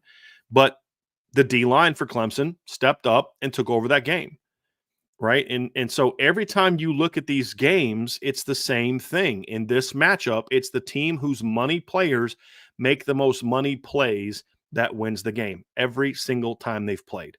So who are those players for Notre Dame? And who are those players for Clemson? And how is it going to impact the game? And that's what I'm going to discuss here. Let's start on the Notre Dame offense, because I think this is the side of the ball that most of you are understandably concerned about, rightfully concerned about, in my opinion. And when you think of who the game wreckers are for Notre Dame's best, quote-unquote, game wrecker on offense this year, it's been, I should say, quote-unquote, best, most productive and all these type of things, is Audric Estime, right? He's been the guy that does it week after week after week. Who's their second best game wrecker on the season? Volume's not as much, but has the most big plays. It's Chris Tyree. Here's the problem with them as being the game wreckers. They're both dependent on somebody else for their success. Audric Estime, as good as he is, needs the offensive line to play well. He needs Sam Hartman to play well to take the pressure off of him. Chris Tyree needs the plays to be called for him, which haven't always been there, and he needs Sam Hartman to throw the ball. He needs the offensive line to make the throw. So you've got skill players that have a chance to take this game over. Audric Estime showed last year he can rip Clemson up. He did it last season. I mean, him and Logan Diggs were monsters last season in this game. Audric last year rushed for 104 yards on 18 carries. Logan rushed for 114 yards on 17 carries. They were very good in this game. And Chris Tyree had 52 yards on 9 touches last year. He had 2 catches on the perimeter, 2 screens on the perimeter that went for good gains. And so when you are looking at this matchup, you need those guys to make plays. You need Audric to make big runs. If the holes are there, he's got to hit them. If he's got a one-on-one, he's got to make somebody miss either by running him over or running around him or making a miss. You know, when Chris Tyree, he's going to only get 3-4 chances in this game to really wreck it because he doesn't get targeted a whole lot. When it happens, he's got to run the right route. He's got to use his speed. He's got to make the catch, right? Against USC, Chris Tyree had a chance to wreck the game, and he wrecked it. Against Pitt, he had a chance to wreck the game, and he wrecked it. Against Louisville, he had a similar opportunity, and he didn't make that play. And so that's going to be a big part of Notre Dame's success in this football game. So my wife was very kind to take a break from her work and make me tea because I told her I was my voice was going. So it's very appreciated. Game wreckers in this game have to step up and wreck the game, but they're going to need their help. Notre Dame's offensive line has not been like last year's unit. It hasn't been. It's been good at times. But even if you think of what it's been at their best, it hasn't been what last year's offensive line was when it was at its best. And we will have an off-season discussion about why that is. And is it a talent thing? Is it an experience thing? Is it a coaching thing? Is it a little bit of all of that? 3 of your 5 starters are the same guys as last year. Your other 2 are not, but those other 2 guys replaced a 5th and a 6th-year senior. That's an experience thing. But that should be balanced a little bit by the fact that your 3 other starters are back. You've got talent there, but you haven't been as good. This year, when you look at Notre Dame's rush offense, in 9 games, they have 2 games of over 200 yards. Last year, through 9 games, I'm looking at it right now, they had 5 games of over 200 yards. Last year, the Notre Dame offense had 4 games of at least 260 yards, and they had, 1, 2, 3, 4, 5, 6 games of at least 234 yards. This year's run game, their best of the season is 236. Their next best mark is 221, and that was against an FCS team. Notre Dame has not gone over 180 yards, much less 200 yards, since the Central Michigan game back in the middle of September. So a lot of that is because of the offensive line. And the offensive line has been disappointing, to say the least. Notre Dame has not rushed for 5 yards per carry, 5 yards per rush or more as a team since that Central Michigan game. The best they've had is 4.97 against Duke. And that was aided by 2 long runs on the final drive of the game. So when you look at Notre Dame and for Audric to be a game wrecker, it's going to require the offensive line to play their best game of the season. That is a matchup that is hugely important in this game. Audric and Sam have a chance to wreck this game. And with Sam throwing to Tyree, throwing to Jaden Greathouse, throwing to Tobias Merriweather, throwing potentially to Holden Stace and Eli Raridan, and the running backs out of the backfield, he can wreck them. He has proven in his career that he can wreck Clemson. He did it last year, 20 of 29, 336 yards, 6 touchdowns. You're not going to be able to convince me that the talent level around him was better than what it is at Notre Dame. It was more experienced, but it wasn't better. Marcus Freeman's talked about needing to be aggressive. They have to be aggressive, but being aggressive doesn't work if your offensive line can't give you time to throw. And Sam has actually prevented a lot of sacks this year by getting rid of the football. If you go back and look at the long pass he threw to Chris Tyree, got hit as soon as he threw the ball. He made that play. Now, I would say, maybe he threw it a second late, or you can make that. I don't think so. But he got the ball out. He's got to be willing to be aggressive. But all this is going to come down to the offensive line. Joe Walt's your leader. He's your captain. Blake Fisher has been wildly up and down this season. He was great against Ohio State. You need him to look at this game as a chance for him to prove himself. Zeke Correll is not a captain, but he's a leader. You need him to be ready to play the best game of the season. This unit has to be good if this Notre Dame offense is going to be successful, because I truly believe that Notre Dame has the personnel on offense to do damage against Clemson. Not 40 points per game damage, but to get to 28, 35 type points offensively. They have the ability to do it, but it's going to come down into the trenches. And why that matters is because Clemson's best game wreckers, in my opinion, are in their front 7. And that's the part of this matchup that's going to be very, very interesting in this particular game. So when you look at Clemson, 8.5 tackles for loss from TJ Parker, Tamorian Parker, who's a true freshman. Big-time top 100 recruit. He was in my top 100 as well. Jeremiah Trotter, 8.5 tackles for loss. Bear Carter, linebacker, 6.5 tackles for loss. Rook Orororo, 5.5 tackles for loss. Right? Look at their sacks, right? TJ Parker, 4 sacks per game. Ruka Roro, 3 sacks per game. Or 3 sacks on the season, excuse me. I said per game. It's not per game. That'd be a phenomenal season. 4 sacks on the season. And so when you look at it, the big reason why their rush defense is so good is because they're very disruptive, because they have game wreckers up front. Tyler Davis, when he's on, can be a game wrecker. He can be very disruptive up front. Rook can be very effective up front. When you look at Barrett Carter, Jeremiah Trotter against downhill running teams, if you're just going to run inside zone and duo and all those things all day, you're playing right into Jeremiah Trotter's hands. So what does that mean? Can you not run those things? Of course you have to run those things, but you need to be dominant up front so that you're not allowing the defensive line to reset the line of scrimmage in your favor. So when you talk about the ultimate game wrecker in this game, it's going to be right there. It's going to be the Notre Dame offensive line, because if the Notre Dame offensive line comes out and does, plays like it did against Ohio State, plays like it did against Clemson last year, then Notre Dame will win this football game. There's not a doubt in my mind, because I believe that they have the skill players, and we're starting to see more and more and more of Sam Hartman trusting some of those skill players. And that's a big part of this. That's a big part of Notre Dame's success in recent seasons or recent games, is because Sam Hartman is starting to finally kind of show a little bit more faith in his skill players. We saw it with Chris Tyree last week. We saw it, again with Chris Tyree against USC. We saw it. Hopefully, it continues with Tobias Merriweather last week. So you're going to have those guys step up and be game wreckers. And coming into the USC game, Chris Tyree hadn't been over 28 yards receiving since the Central Michigan game, right? So he was not a game wrecker in those periods. Partly his fault, which the drop against Louisville, but then also partly because Sam Hartman just wasn't looking for him. I documented on the Irish Breakdown message board in my breakdown after the game. There's 5 or 6 times Chris Tyree was open down the field for potential big plays against Ohio State. Sam Hartman never looked at him. And part of that was time. He needed more time.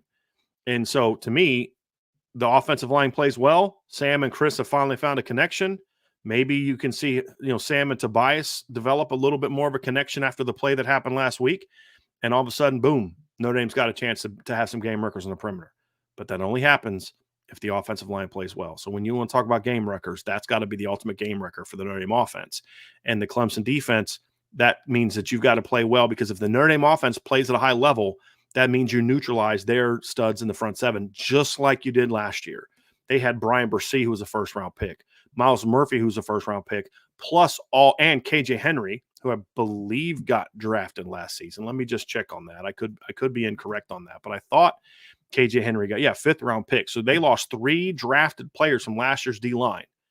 Notre Dame's offensive line lost Jarrett Patterson, who went undrafted, and he was drafted in 5th round. Jarrett Patterson was the fifth round pick, correct? Let me go look that up. Jarrett Patterson was a 6th-round pick. So they had 3 defensive linemen drafted higher than your highest drafted offensive lineman. Josh Lugg went undrafted. That's what you lost. They lost 2 first-round picks and a 5th-round pick from their starting lineup. Now, they're still pretty good, but you've got your All-American back. You've got a returning center back. You've got a stud at right tackle when he wants to be at right tackle back. There's no excuse for Notre Dame's offensive line not to be on their game. It's got to be coached right, and they got to play with a little bit of fire. That's going to be the big key. And if they do that, they can somewhat neutralize it. The other game wreckers for Clemson, to me, are their corners. And one of the fascinating parts about this is I'm going to talk about that for both teams. And I wanted to hold on to it from here and not talk about it in the matchup part, because I could have talked about it there. Part of the reason both of these teams are so good at defending the pass is because they have great corner tandems. Now, I would argue that Notre Dame has more talent at corner. Notre Dame has more production at corner than the others. But as far as yards against, the numbers are very, very similar. Nate Wiggins and Cam Hart have almost identical numbers. Sheridan Jones and Benjamin Morrison have almost identical numbers from the standpoint of, completions allowed, yards allowed, things along those lines. Where the Notre Dame guys have advantages is when it comes to disruptive plays, mainly because of Benjamin Morrison, because Cam Hart doesn't have a ton of those type of plays this season. Cam Hart has yet to make an interception this year, partly because they don't throw at him. And when you look at Cam, he has 3 pass breakups. So he has 3. Benjamin has 6, so that's 9. And then, of course, Benjamin has 2 interceptions, so that's 11. So Notre Dame's corners have 11 passes defensed. And when you look at Clemson, Nate Wiggins has 4. And see where Sheridan is on this one. Give me a second. Sheridan Jones has 1. That's 5. And then I believe they only have 1 interception each. on offense. So they have, yes, one interception each. Now, Nate Wiggins took his interception back for a touchdown. So that obviously is something you have to avoid. They did that against Florida Atlantic. But Notre Dame's corners are a lot more disruptive on the ball. But Clemson's kids are very sticky in coverage. They remind me of a lot of the Louisville corners, and we know the kind of struggles that Notre Dame had against the Louisville corners. So that's their game wreckers. Notre Dame's receivers, can they neutralize that? Because part of this matchup is identifying who your game wreckers are, and then they've got to play like it. It's also about identifying who the other team's game wreckers are and neutralizing it. And so that's why Jaden Thomas, Jaden Greathouse, Rico Flores, Tobias Merriweather are going to be huge in this game. If there's ways that you can get Chris Tyree matched up against their corners in certain situations, get him on the run, get him on the move, it's going to be important. There's going to have to be aspects of that. So the Notre Dame receivers, who have not been game wreckers most of the year, need to make sure that they can do a better job neutralizing the Clemson corners better than they did against Louisville. So perfect example, Notre Dame comes out against Louisville. Boom, boom, boom, 3 straight plays, first down, you're in Louisville territory, or you're on the verge of being on it, and all of a sudden, boom, pick. Why? Because their corner, and we talked about how good their corners were going in, completely outplays Rico Flores for the football. Completely outplays him for the football. Interception. Can't allow that to happen in these games. In this game, can't allow it to happen. So if the Notre Dame receivers can neutralize the Clemson corners, then that's where Notre Dame will have a chance to really be effective in this game. Let's go to the opposite side and look at it from the other side of the ball. Notre Dame has a lot more game wreckers on defense right now, proven game wreckers, than it does on offense. And it begins, to me, with the middle of the line of scrimmage.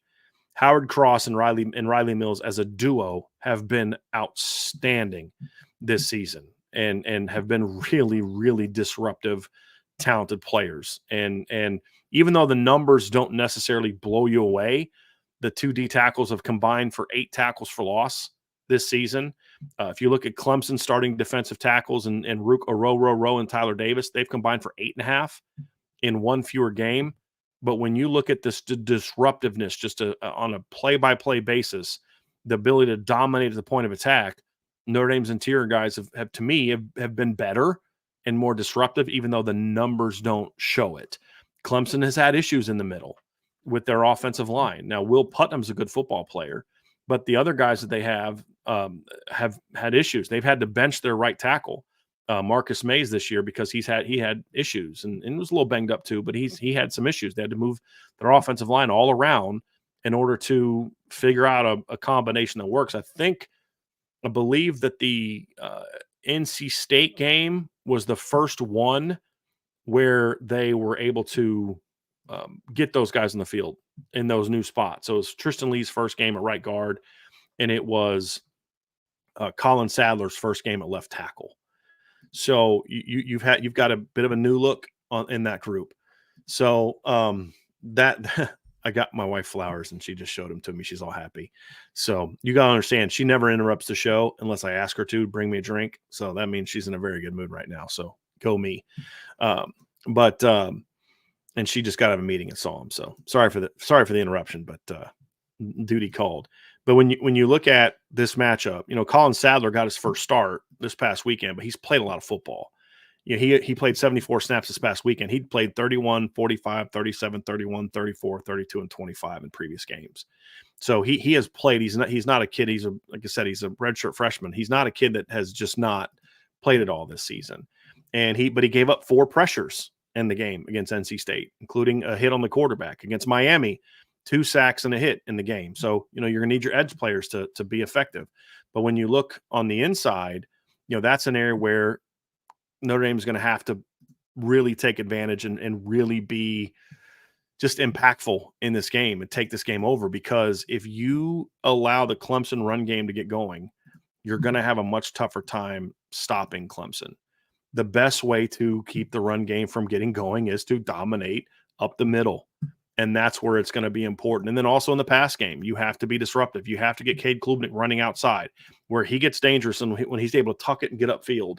When he starts running outside, he'll make some plays with his legs, but he tends to make really bad decisions when he's scrambling outside.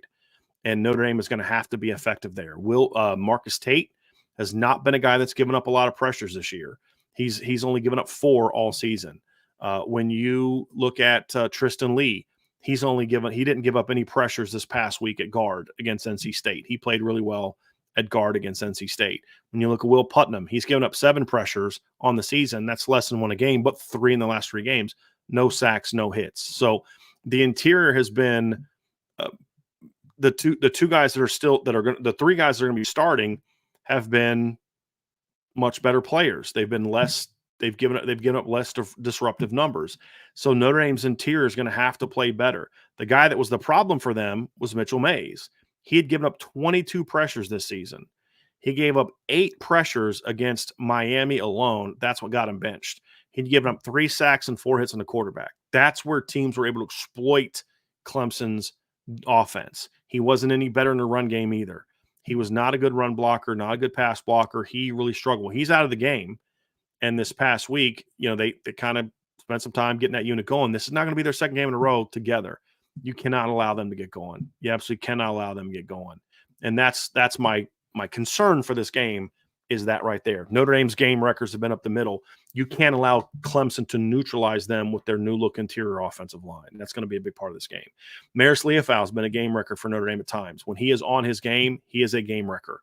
Notre Dame is going to have to make sure that he continues being that player. He's a guy that has a chance to make a lot of plays in the run game, make plays in the pass game. We saw that last week. They're going to need him to step up and be a game wrecker. But he is his ability to be a game wrecker. It's a lot like on offense. Audric Estime can't be a game wrecker unless the line plays well. Maris and J.D. Bertrand can't be game wreckers unless the defensive line plays well. That's why the focus is on Riley Mills and Howard Cross. And if a defensive end, Patelho, Javante, Burnham, whoever steps up and they can provide some of that, great. But it's got to start up the middle. And then, of course, on the outside, Notre Dame's got game wreckers a corner. That has played a big role in Xavier Watts' success. Why is Xavier Watts continue to make interceptions? Well, big part of it is because teams throw over the middle a lot more because they don't want to throw at the corners. And so I think the only interception Xavier Watts has had helping in coverage is as far as outside is the one he had last week against Pitt, and that was because Notre Dame's 2 starting corners were out, and Pitt was like, let's take a deep shot outside. They have 2 starting corners. Christian Gray played it beautifully.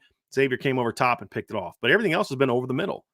Well, teams throwing over the middle because of how good the outside is. You've got to keep that going in this game. Benjamin Morrison, obviously, with the quad injury, that's concerning. Cam Hart hurt his elbow. He should be okay. But I'm a little nervous about those 2 guys not being 100% in this game because when I look at Clemson, their receiving core reminds me a lot of Notre Dame's. There's talented kids that I like. I love Adam Randall as a talent. He is a true sophomore. He's a top 100 recruit for me. He's a very talented kid. Clemson just hasn't been able to figure out how to get him going. They just haven't been able to do that, like Notre Dame with Tobias Merriweather. Just haven't been able to figure out how to get Adam Randall to be a bigger part of their offense. He's only got 11 catches for 135 yards, but he's a guy that concerns me a little bit because he has a chance to be that kind of guy. Made a great play on the sideline against Florida State in their game. You talk about, Bo Collins has been a good player, but he's a big, tall guy that can make plays one-on-one. Tyler Brown in space. He made a huge play over the middle to set up a score against Florida State where he got free on a play. Jake Brenningstool is a really talented player at tight end that concerns me a little bit. But your outside, that's more of an inside matchup. But your outside guys, Bo Collins, Adam Randall, guys like that, Troy Stellato, when he's outside, your corners have to lock them down. And then that leads to the last guy. Xavier Watts has to keep being a playmaker. Now, I don't expect him to have 2 interceptions again, but he's a guy that has to be disruptive. He has to be disruptive in the run game. He has to be disruptive covering the tight end. That's where Jake Brenningstool comes into play because that's a very talented football player. And they're going to look to get him the football. There's no doubt about that. He had 8 catches for 93 yards against NC State. He had 5 catches for 126 yards and 2 touchdowns against Miami. He had 3 for 47 against Florida State. This is a kid that when their pass game is going, Jake Brenningstool is a big part of it. Xavier's going to have a role in limiting that, as will Marist. But he has to be good in the run game. He has to be good in the run game, Xavier Watts. He's going to get in space against Phil Maffa and Cade Klubnik, and if Will Shipley plays, Will Shipley, Dominique Thomas, I believe, is their other running back who will play if let me just go. I think that's who it is. Let me just check real quick. It's Dominique Thomas is their next running back If Will Shipley doesn't play, he'll rotate in, but Phil Maffa will be the dude. You're going to get him in space. Got to bring him down. Tyler Brown's going to get in space. Troy Stiletto's going to get in space. Their running backs are going to get in space a lot in the pass game as well. Their two running backs this season combined have it's a lot of catches, only 20, 35 catches from their two starting running backs this season. And so they're going to get those guys in space. So Xavier's going to have to be a big game. And then if they do some things over the top, then you go make those plays and you'll be in a good place and break them down. But those perimeter guys have been game wreckers all year. The corners and Xavier Watts, and Xavier's been pretty good all year, but he's been more consistent in recent games. That's got to continue. So Notre Dame has a lot of potential game wreckers against Clemson. Not all of them have to step up, but you need a chunk of them. You're going to need your D tackles. You're going to need at least one of your corners to make a big play. You're going to need Xavier to make big plays. And big plays aren't always turnovers. Big plays are sometimes, it's 2nd and 9, and it's you versus Will Shipley or Phil Maffa in space, and you bring him down for a 3-yard gain for 3rd and 6 as opposed to letting him make you miss and he moves the chains or gets it to be 3rd and 1 and they're able to move the chains. Those are big plays too. They're not as sexy, but they're a huge, huge important part of this game. And that's going to be a big, big part of this matchup for Notre Dame. So the corners and Xavier Watts are the other game wreckers that are going to have the biggest impact. So here's the question. We'll end this section with this. If Notre Dame is going to win, as I said, they're going to have game wreckers emerge. And the games they've lost at Clemson doesn't happen. In the games they've beaten Clemson, as I pointed out, offensively, defensively, and on special teams, guys come up, step up, and wreck the game, take over, and make the plays needed to win. Who will those guys be for Notre Dame in this game? Who's going to step up on offense against a really good Clemson defense? I don't know the answer to that. Who's going to be the guys to step up on defense and make the plays like Jeremiah Owusu-Koramoah made in 2020? Like last year, we saw guys make. Benjamin Morrison made on defense last year. J.D. Bertrand was a monster against Clemson last year. Can he be that guy again? The interior guys were very good against Clemson last year. Can they be that again? Those are the questions that we're going to find out about this game. But I'm going to tell you, I don't think Notre Dame can win this game if game wreckers don't step up on both sides of the ball. It's imperative. And we're going to find out if they can do that. We're going to find out who they are. And if they step up, then this is going to be a fun day for Notre Dame. If they don't step up, then we could see Notre Dame be in for a battle. And you do not want to be in a close game in the fourth quarter against Clemson at Clemson. You just don't want to be there. If you get there, we're now back to those same guys.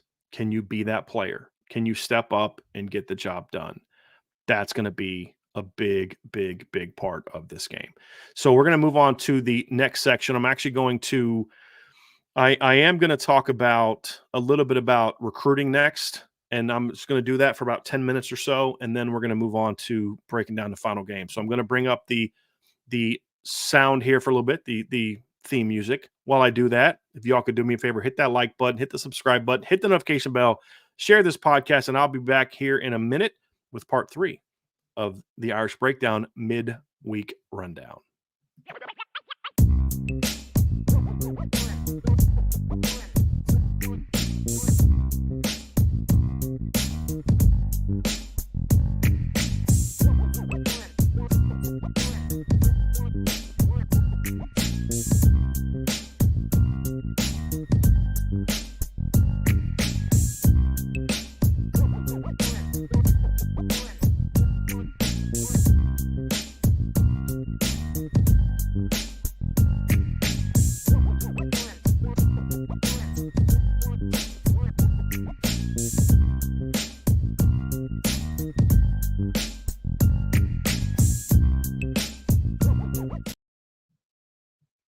All right, part 3, the last part of the Notre Dame part of the midweek rundown. I'm going to talk a little recruiting, and I thought about not doing this today because we have gone a little long because, shocker, everybody, I got a little long-winded in the first part of the show. A big shocker. I know you guys are completely surprised by that because that never, ever happens with me. I never get long-winded.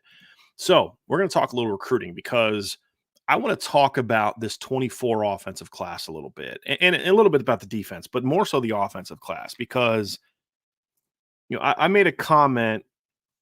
I've made comments in the past about Notre Dame, and how I'm confident. I'm actually as confident I've ever been about Notre Dame's ability to consistently go out there and have a team that's capable of competing for championships in years where everything doesn't have to go perfectly right. They're not there this year. Obviously, we saw that Notre Dame didn't make those plays that you needed. The margin for error was a lot thinner against Ohio State. It was thinner against Louisville. They're much further along than where they've been in past years, but they're still just not quite there yet. And so, like, what is it that ultimately, narrows that margin for error? Well, one is good coaching. You need that. And offensively, we're still seeing Jared Parker grow into that role. This is the first time he's ever been a primary play caller as an offensive coordinator. He was not that at West Virginia. He's growing into that role. We saw Al Golden kind of growing into that role last year because it had been almost 20 years since he'd called games as a defensive coordinator.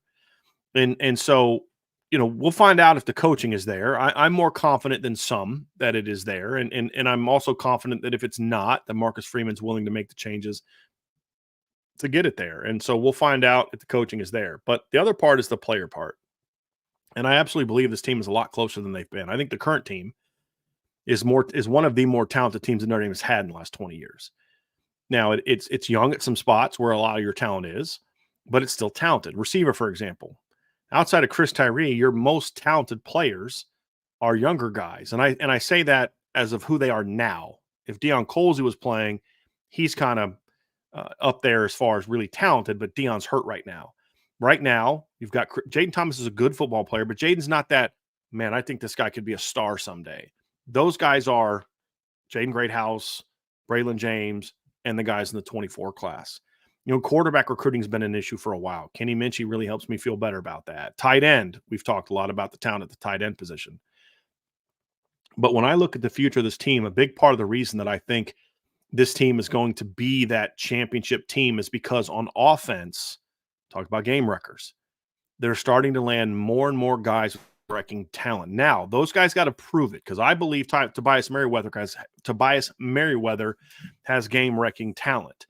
And Tobias has shown that this season. For all the crap he gets from Notre Dame fans, some of it deserved, some of it not deserved. The fact of the matter is his 10 catches on the year is disappointing. He should have more. He's only scored one touchdown. But Tobias also has been a big play guy. He's also a guy that averages over 20 yards a catch. He had a 45-yard catch against Central Michigan. He had a 76-yard touchdown he had a 45-yard catch against NC State. He had a 76-yard catch against Central Michigan. He had a 42-yard grab last week against Pitt. He had a 40-plus yard touchdown last year against Stanford. He hasn't caught a lot of passes, but he's been a big play guy when he has caught those passes. And that's something that you can build around. I mean, if you go back and look at the Central Michigan game, obviously, like I said, 75-yard touchdown, that got things going. And it was because he beat a guy off the line. That guy falls down. It was a 75-yard touchdown, by the way. Not 76. Tyree had the 76-yarder. So you're talking about a guy that has only 11 career catches, but 4 of those 11 catches have gone for over 40 yards, right? So he can be a big play guy. Now he's got to continue to be given that chance and then take advantage of those chances. Jaden Greathouse can be that guy in a much different rate. Jaden Greathouse has a chance to be a game wrecker from just a volume standpoint, like a Juju Smith-Schuster is the comparison I've made for Jaden a lot, where he's not Will Fuller going to run by you, but you need that kind of guy. You need a guy that's a dynamic, just an explosive player. Well, you got Tobias in 1 year, you got Braylon James and potentially, or Jaden Greathouse and potentially Braylon James the next year. Well, next year in 24, you've got another guy coming in that I think has a chance to be a big-time game wrecker in Cam Williams. I had Cam graded out as a top 50 player before this season started. I had him as a guy with 5-star upside before this season started. And he's been even better than I thought he would be from a normal junior to senior growth. Like, you always expect guys to be better. You don't ever want to see a regression from a player. You always want to see improvement. And so I assumed Cam would be better because he's older, he's stronger and all that, but he's made a bigger jump than expected. And you start talking about Cam Williams being a guy that has a chance to be a major game wrecker. And that's exactly what he's been in high school the last 2 years. A big-time playmaker. Vertical speed, winning contested catches, not often because he's rarely covered close enough to make a contested catch. But when he has been, he's made them. They're just giving him wildcat runs this year in the goal line because they just can't stop him from scoring in the goal line because he's gotten so much stronger this year. And he's also been a much better after the catch player this year, making guys miss. He's got kick returns for scores. He takes little screen passes and crossing routes and makes people miss, then accelerate. So strength is up, speed is big time, and the ability to make you miss is big time. And that matters because you can't just have one guy every 3 or 4 years that's a game wrecker. You've got to be bringing in those types of players year after year, and you've got to bring in complementary players. You look at Tobias, tall, long strider, downfield guy, not a guy you're going to be running a bunch of screens to for what he's been right now. You've got Jaden Greathouse, more of a volume pass catcher. Tyrese, pure speed. Braylon James, pure speed. Got a little wiggle, but more of a pure speed guy.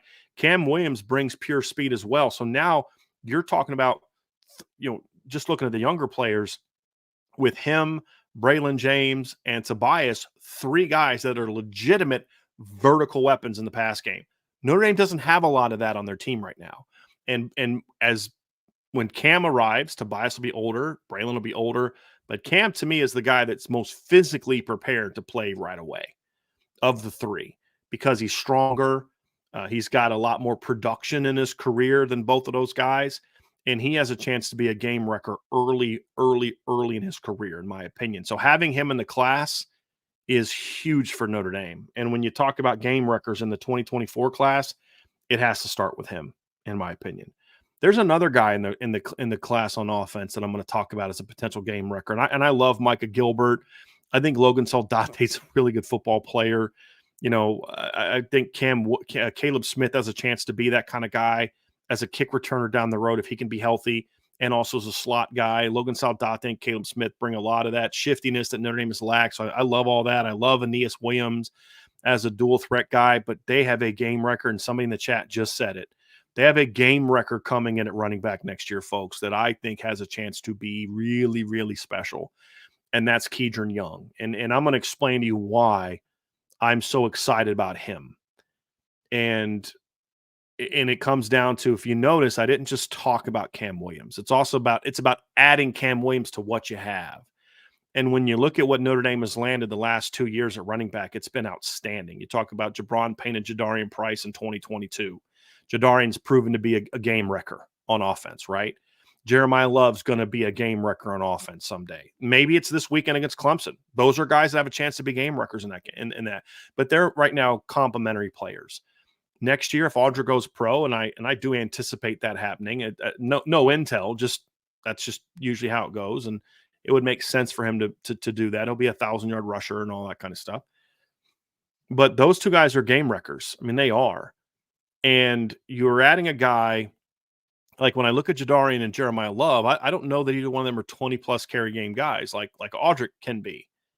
But even Audric's not a great volume guy because I've talked about before. He tends to wear down a little bit. It's just the way he's built. It's not that he's not tough. It's nothing like that. It's just that's the way some people's bodies are just like that. Big, strong, tough guys just maybe don't have quite, their body just doesn't have quite the same stamina for a host of reasons. And I've always felt that's a little bit how Audric was at times. At least that's how Audric was. Well, when you look at Kedron Young, to me, Kedron Young is, and I've said this before, you want a comp for Kedron Young, I'm going to give you one, and it's about the most unfair comp you can give a guy. He is a more explosive version of Audric Estime. That's saying a lot because Audric Estime is a really good running back.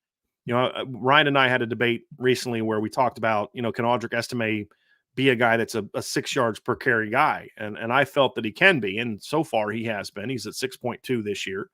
Last year, he was a 5.9, but in the last 10 games, he was 6.6. He's a guy that's got a lot of that big-time ability.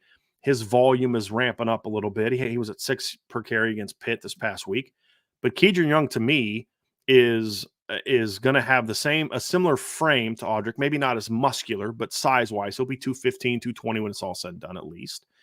He has got even better feet than Audric because Audric needs to build up a little bit. Audric's got much better long speed than you'd think, which is why he had the 80-yard touchdown run against NC State and nobody could catch him.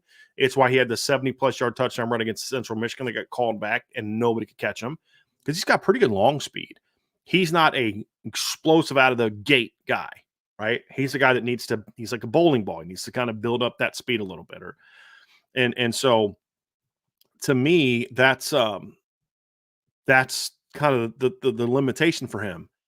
Kedron Young, on the other hand, has, I believe, every bit as good of long speed as Audric, but he's more explosive out of the gate, in my opinion. Now, keep in mind, this is not a knock on Audric. I had Audric as a 4-star kid coming out of high school. I liked Audric Estime a lot. I felt getting him and Logan Diggs made it. I was fine not getting Will Shipley because I got those two guys. That says about how good I think Kedron Young can be. I think Kedron Young is an easy top 100 player, borderline top 50 player. I have to regrade him again, but he has a chance to be a star at the next level. And when you complement him with Jeremiah Love and Jadarian Price, you've got a chance to have a even more dynamic and explosive running back room than you even have now, because those two guys will be older, and then Kedron will bring a lot of that to the table. He has got it all as a back. He's built low to the ground, so he plays with naturally great pad level. He has exceptional vision and balance, two musts for a great running back. He is much more, and so again, Jason Smith, man, you keep beating me to the punch. I love it. I love the fact that you're putting stuff in the chat before I even get to it, man. I'm digging it. But Jason Smith just said his feet are sweet too. 100% agree. For a guy as big as he is, very nimble athletically, but also has some suddenness to him.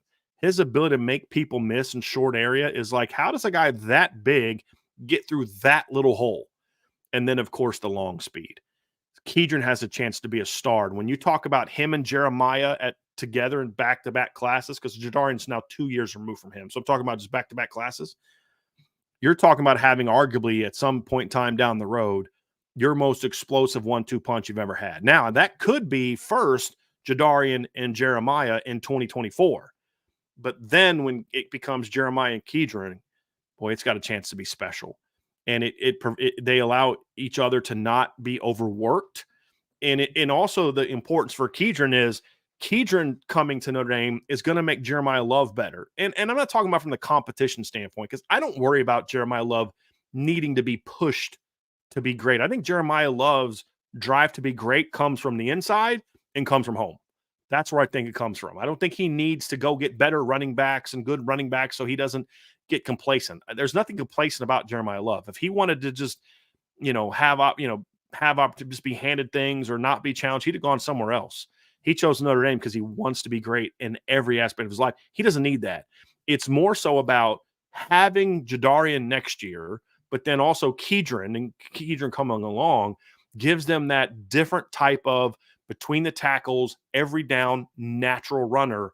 That means that you can still do that with Jeremiah, but you can also do things with Jeremiah in 2-back sets and in the pass game that allow you to continue to make Jeremiah an all-purpose guy on offense. And if they can run an offense where you've got a legitimate special back as your lead back and Jeremiah Love, there's no reason you can't play them both together for decent amounts of time, because Jeremiah is such, and Jason, you're killing me, man. I was going to say unique player, which is exactly what Jason said in the chat. So Jason Smith's on fire today, my man. But that's what's great about this 1-2 punch, because they both can be game wreckers. And it's been a long time since Notre Dame has added this many game wreckers in back-to-back years. Final one for me. You're talking about it's great to have running backs. It's great to have receivers that can be that guy. It's great to have, your Will Fullers. It's great to have your Golden Tates and your Michael Floyds. It's great to have, the big time players. It's great to have running backs that are big time players. It's great to have a Josh Adams type of guy. It's great to have Dexter Williams in 2018. It's great to have Reggie Brooks and Jerome Bettis and all that. All great. All great. At the end of the day, however, if you don't have guys can block for him and you don't have guys can throw to him, you're going to be in trouble.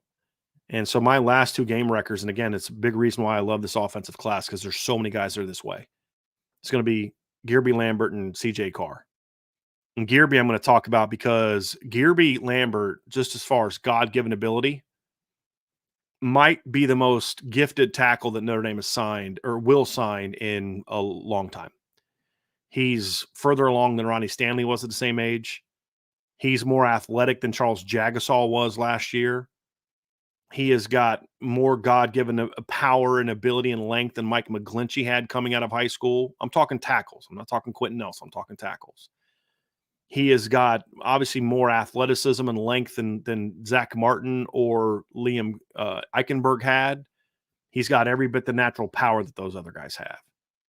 His combination of size, length. I had somebody tell me that he's got about 35 to 36 inch arms, which is insane. Now, even if it's 34 and a half, 35, that's elite length. And he's got incredible natural power, and he's very athletic. He is a legit future top 10 NFL draft pick talent at offensive tackle.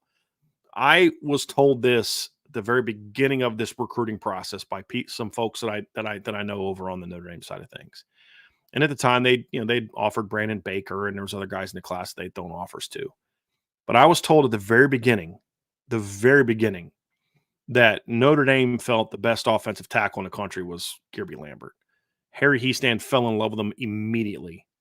The entire recruiting staff fell in love with him immediately. They looked at this kid. Now, of course, they see him a lot when they're studying Boubacar, and they're going to visit Boubacar. And they felt early on this was the best offensive tackle in high school football in his class. So he has got a chance to be a star, which, again, you've got one now at left tackle.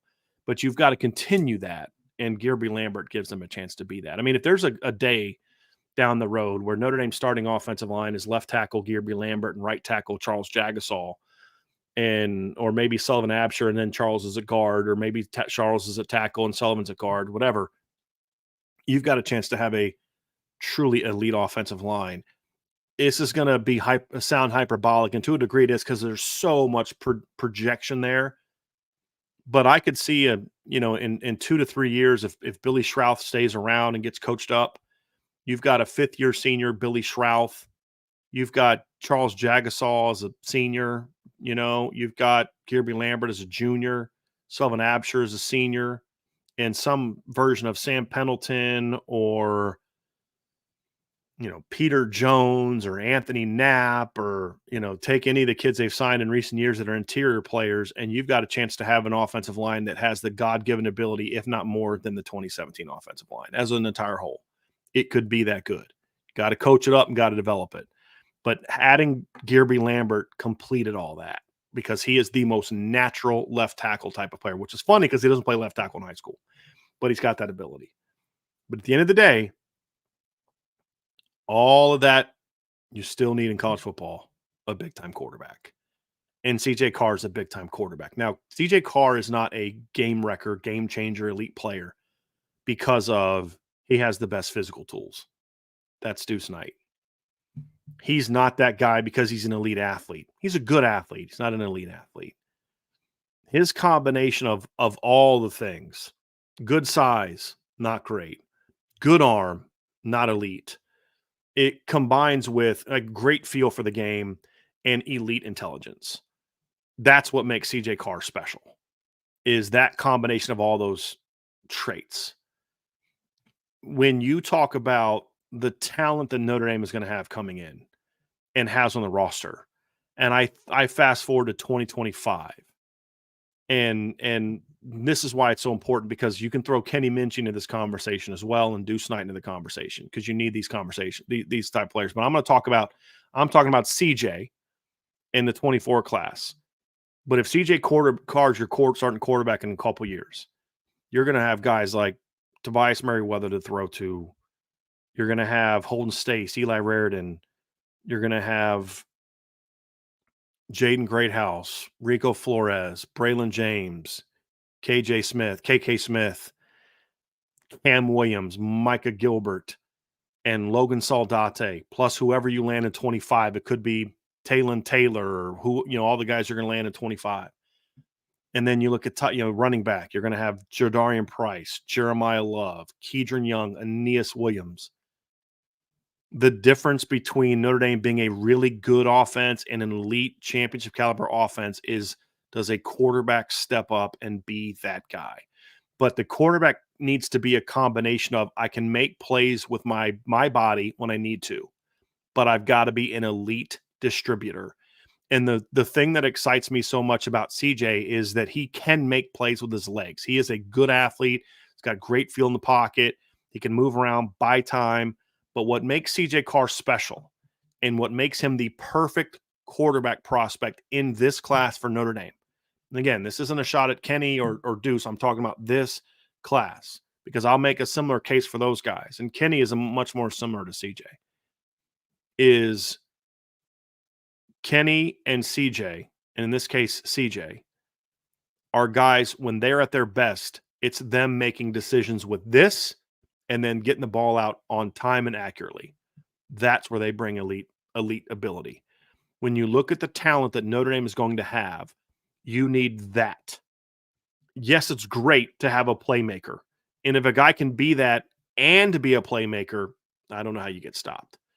But what I love about CJ is that he can make enough plays with his legs and his arm and all types of things. But the fact that he's an elite distributor, he processes information quickly.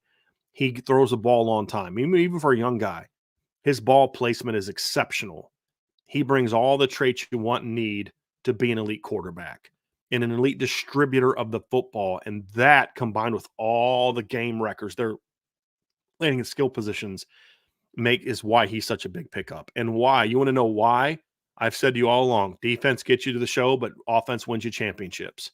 This is why I'm so excited about the chances of Notre Dame winning a title, because they're finally bringing in game records at running back, wide receiver, and tight end, continuing to recruit offensive line well, but now they're finally getting their quarterback. And it started with CJ. Now, Kenny Minchie is on this team first, but Kenny committed after CJ. The run of quarterback right now with CJ, Kenny, and Deuce is about as good as I could imagine for Notre Dame, because you have two guys that project to have elite upside from a distribution standpoint, Kenny and CJ, and then an elite guy from a playmaking standpoint in Deuce. And it's exactly where you need to be. And that's why I'm excited, because you're going to have the potential to be great trigger men. And if you want to know why, I say avoid the portal unless a stud is out there. It's this right here. It's Kenny Minchie. It's CJ Carr. Because I want to develop those kids, because maybe 24 is not your year, but 25 could be. And you're going to need those young quarterbacks to have the experience and the opportunity to prove themselves and to not be new starters in 25. And if you're able to do that and willing to do that, they're going to reward you. Whoever wins that job, they're going to reward you with big time play. And that is why I've said boldly, without backing down at all, without any doubt, that I fully believe Notre Dame will have a shot and I believe can and will win a championship in the next 5 years, beginning with this season, because of that type of talent with at skill, receiver, running back, tight end, continue to recruit offensive line well, and you're finally doing it at quarterback. And CJ Carr's the guy that got it all started. He's the first one that committed. He's the first one that jumped on board. He's the one that embraced Kenny. He's the one that is the Pied Piper for a lot of that skill players. You have a guy like that, you got a chance to be special. And that's why I'm excited about it. One more break coming up, and then we're going to run through this last bit, the big games this weekend, because there are some amazing games this weekend that I am very much looking forward to, and we're going to talk about those next on the final part of the Irish Breakdown podcast.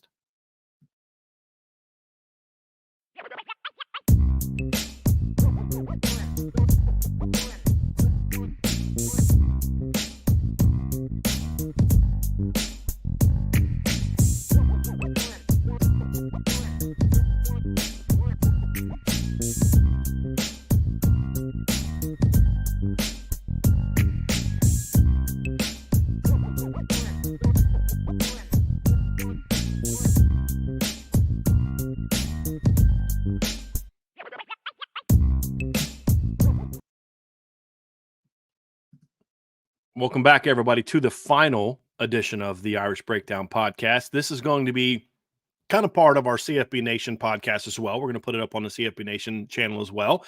And of course, CFB Nation this year is sponsored by Twisted Tea.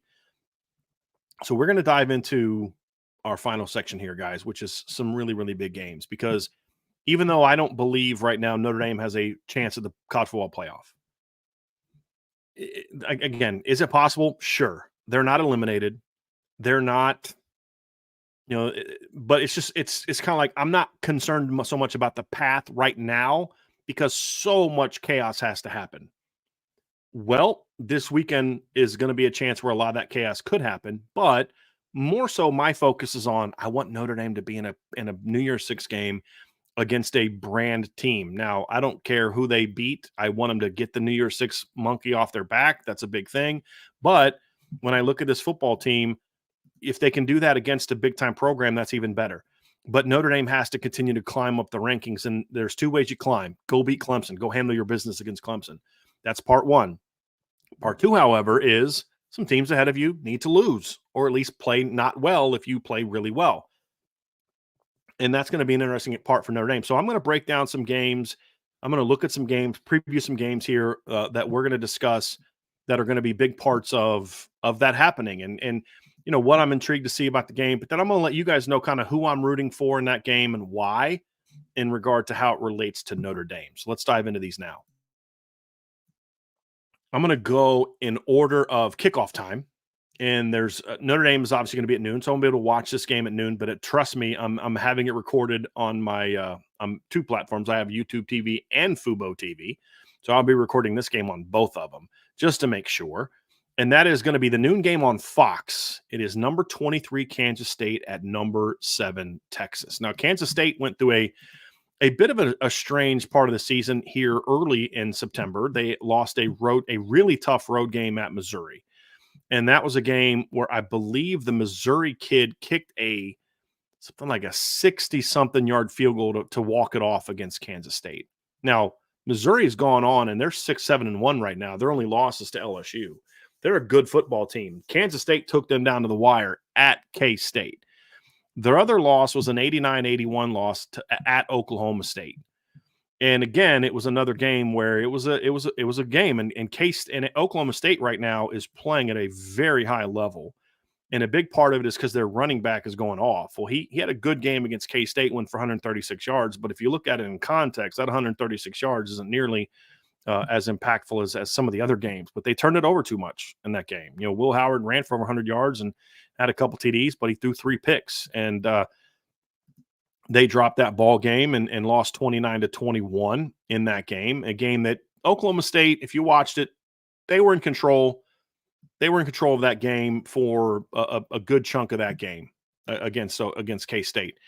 And so that dropped them out of my top 25. They bounced back the next week, beat Texas Tech on the road convincingly, 38-31. The last 2 weeks, K-State has been on fire the last 2 weeks. They played TCU at home and beat them 41-3 both at home. 41-3, just blasted TCU. Then they host Houston a week later. Now, keep in mind that Houston is a team that had just taken Texas down to the wire the previous week. So just 2 weeks ago, they took them down to the wire. K-State had both games over at halftime, folks. Like this wasn't a situation where K-State, poured it on late to pull away like Notre Dame did to Wisconsin a couple years ago.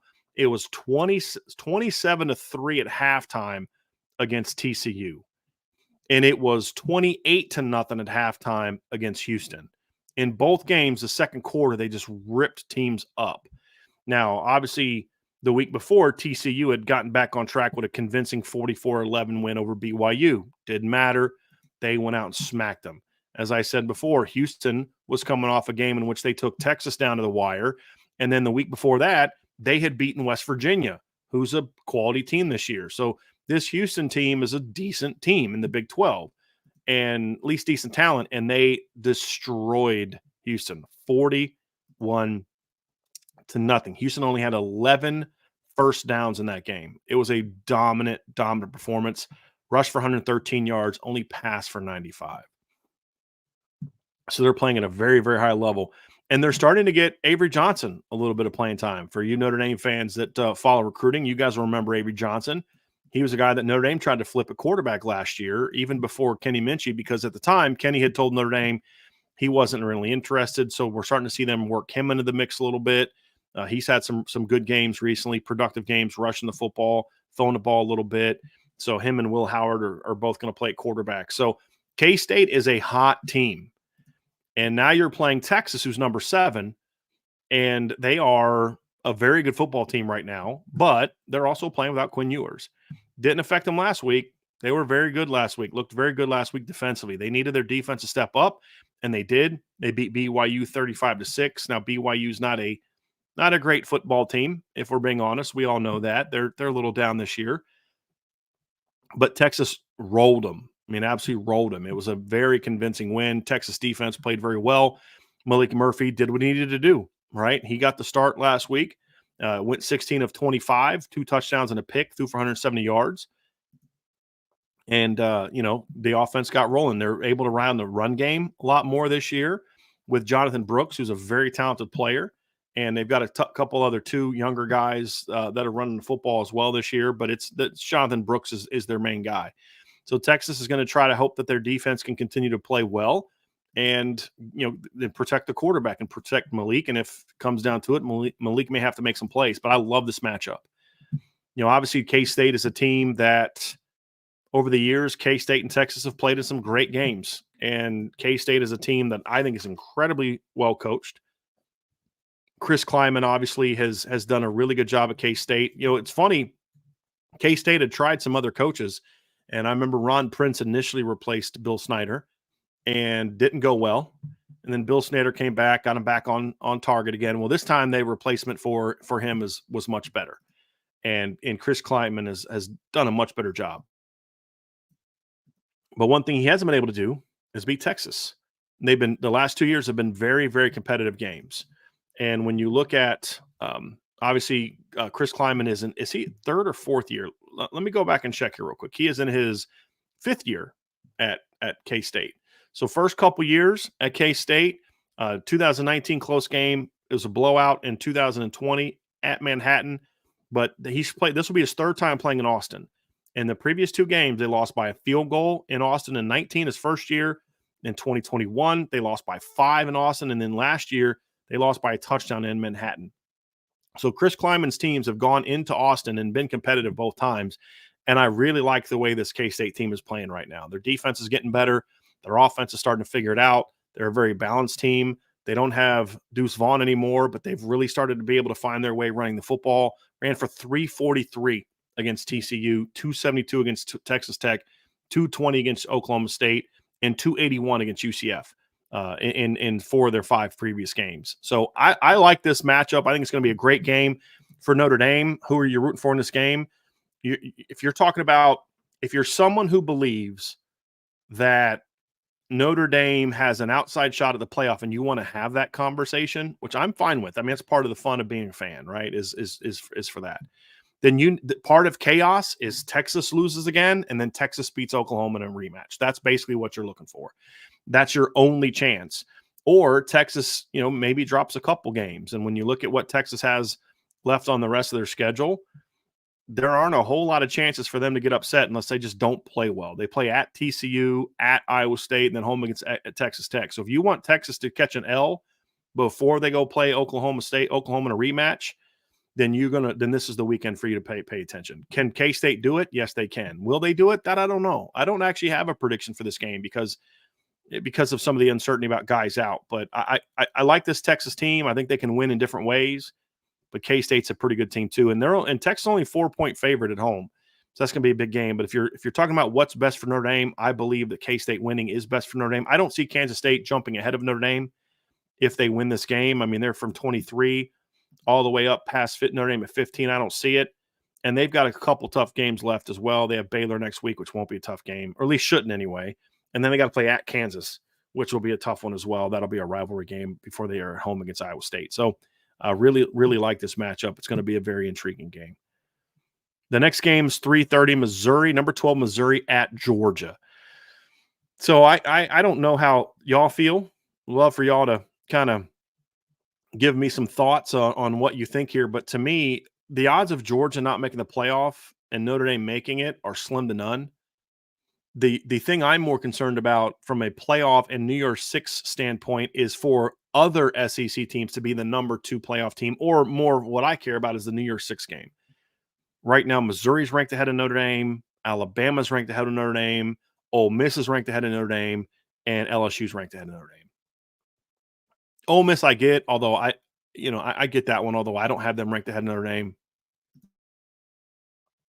LSU shouldn't be ranked ahead of Notre Dame, and I don't think Missouri should be ranked ahead of Notre Dame either. But they are, and that's what matters. And so 3:30 on CBS, Georgia plays them. For me, Georgia can eliminate multiple teams, at least 2 teams from being ahead of Notre Dame. One is Missouri this weekend, and then, of course, the other will be whoever they play in the SEC title game. So if you're a Notre Dame fan and you want to be a New Year's Six game, or if you're someone who has that outside, you believe in an outside chance of the college football playoff, then you should want Georgia to run the table. I mean, that's just the reality of it, because Georgia actually can eliminate 3 teams that are ahead of Notre Dame right now, and potentially a 4th. Because if Tennessee wins out and they get a couple wins, look, they're at 17 despite not being very good. They're within distance of Notre Dame. And they've got Missouri and Georgia. So let's say they beat UConn this week and then go beat Missouri in 2 weeks. Don't think for a second the committee won't leap Tennessee ahead of Notre Dame. But then they got to play Georgia the next week. So Georgia can eliminate Missouri from being ahead of Notre Dame. This is assuming Notre Dame wins out. And they can eliminate Ole Miss the next week, because I think Ole Miss, even with the same amount of losses, would drop below Notre Dame.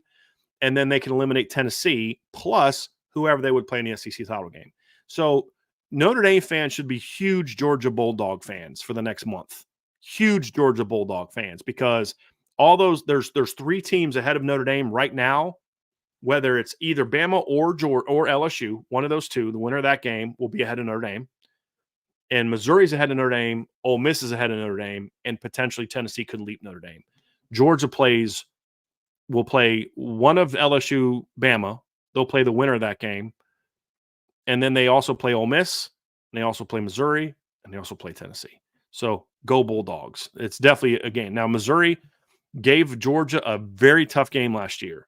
Very tough game. And Georgia needed to come back in the 4th quarter. Missouri outplayed them for 3 3.75 quarters last year. That's exactly why I think Georgia smashes them this weekend. I like this Missouri team as much as he kind of, I'll be honest with you, he annoys me a little bit, but Eli Drinkwitz has done a really nice job with this team. They got a good quarterback. They've got weapons at receiver. Obviously, we all know about Luther Burden, but Theo Weiss, who transferred in from Oklahoma, they have there. Offensive line is defense is just kind of okay. But Missouri is a really good football team. I really like they're not a fluky team, is the moral of the story. They're not a team that just kind of went out and they haven't played anybody. They earned their win over K-State. They earned a win over a quality Memphis team. They battled LSU, outplayed them for the first half. Jaden Daniels just had to kind of do some Superman stuff in that game. I mean, he literally put that LSU football team on his shoulders in the second half and said, I gotcha. And that's the reason they won that game. Then they went on the road and smacked Kentucky. And then this past weekend, they smacked South Carolina. So this is a legitimately good football team. And the rest of their schedule is Tennessee at home, Florida at home, at Arkansas. So if they don't lose to Georgia this weekend, you're talking about them being a one-loss team at the end of the year. If they could easily win out the rest of the way if they're good enough to beat Georgia. So then you'd have Missouri playing in the SEC championship game if they beat Georgia. And then you've got a one-loss Georgia team probably sitting there. So there's one less chance for Notre Dame to get a New Year's Six game. The best thing is for Georgia to beat Missouri. And then that's one less team that I think Notre Dame would have to contend with when it comes to a spot in the New Year's Six game. So I'll be pulling for Georgia here to get there. Now, I know my guy Archer is rooting for Missouri because he has much different aspirations and reasons for it. But for Notre Dame fans, beating Georgia beating Missouri is a positive for Notre Dame. Also at 3:30, I'm not. This isn't a game I'm going to break down. I'm just going to say this: I will be scoreboard watching the Florida State Pitt game. I'm very curious how Pitt responds after what happened last weekend. Not just the beatdown from Notre Dame, but then also the stuff after the game in the locker room. I want to see how they respond. I want to see if they come out and quit or not this weekend, or if they're ticked off and they give Florida State a game. I don't know how it's going to go. Florida State's a 21.5-point favorite, but I'm very curious how that game's going to go. A couple other 3:30 games that I'm very intrigued by. Number one is I'll be quick with this one. It's going to be on Fox. It's at 3:30. It's Penn State at Maryland. Now, here's my thing. This is a game Penn State could win by 20, and this is a game that Penn State could lose. And it all boils down to which Maryland team shows up. And that is the great enigma that is Maryland.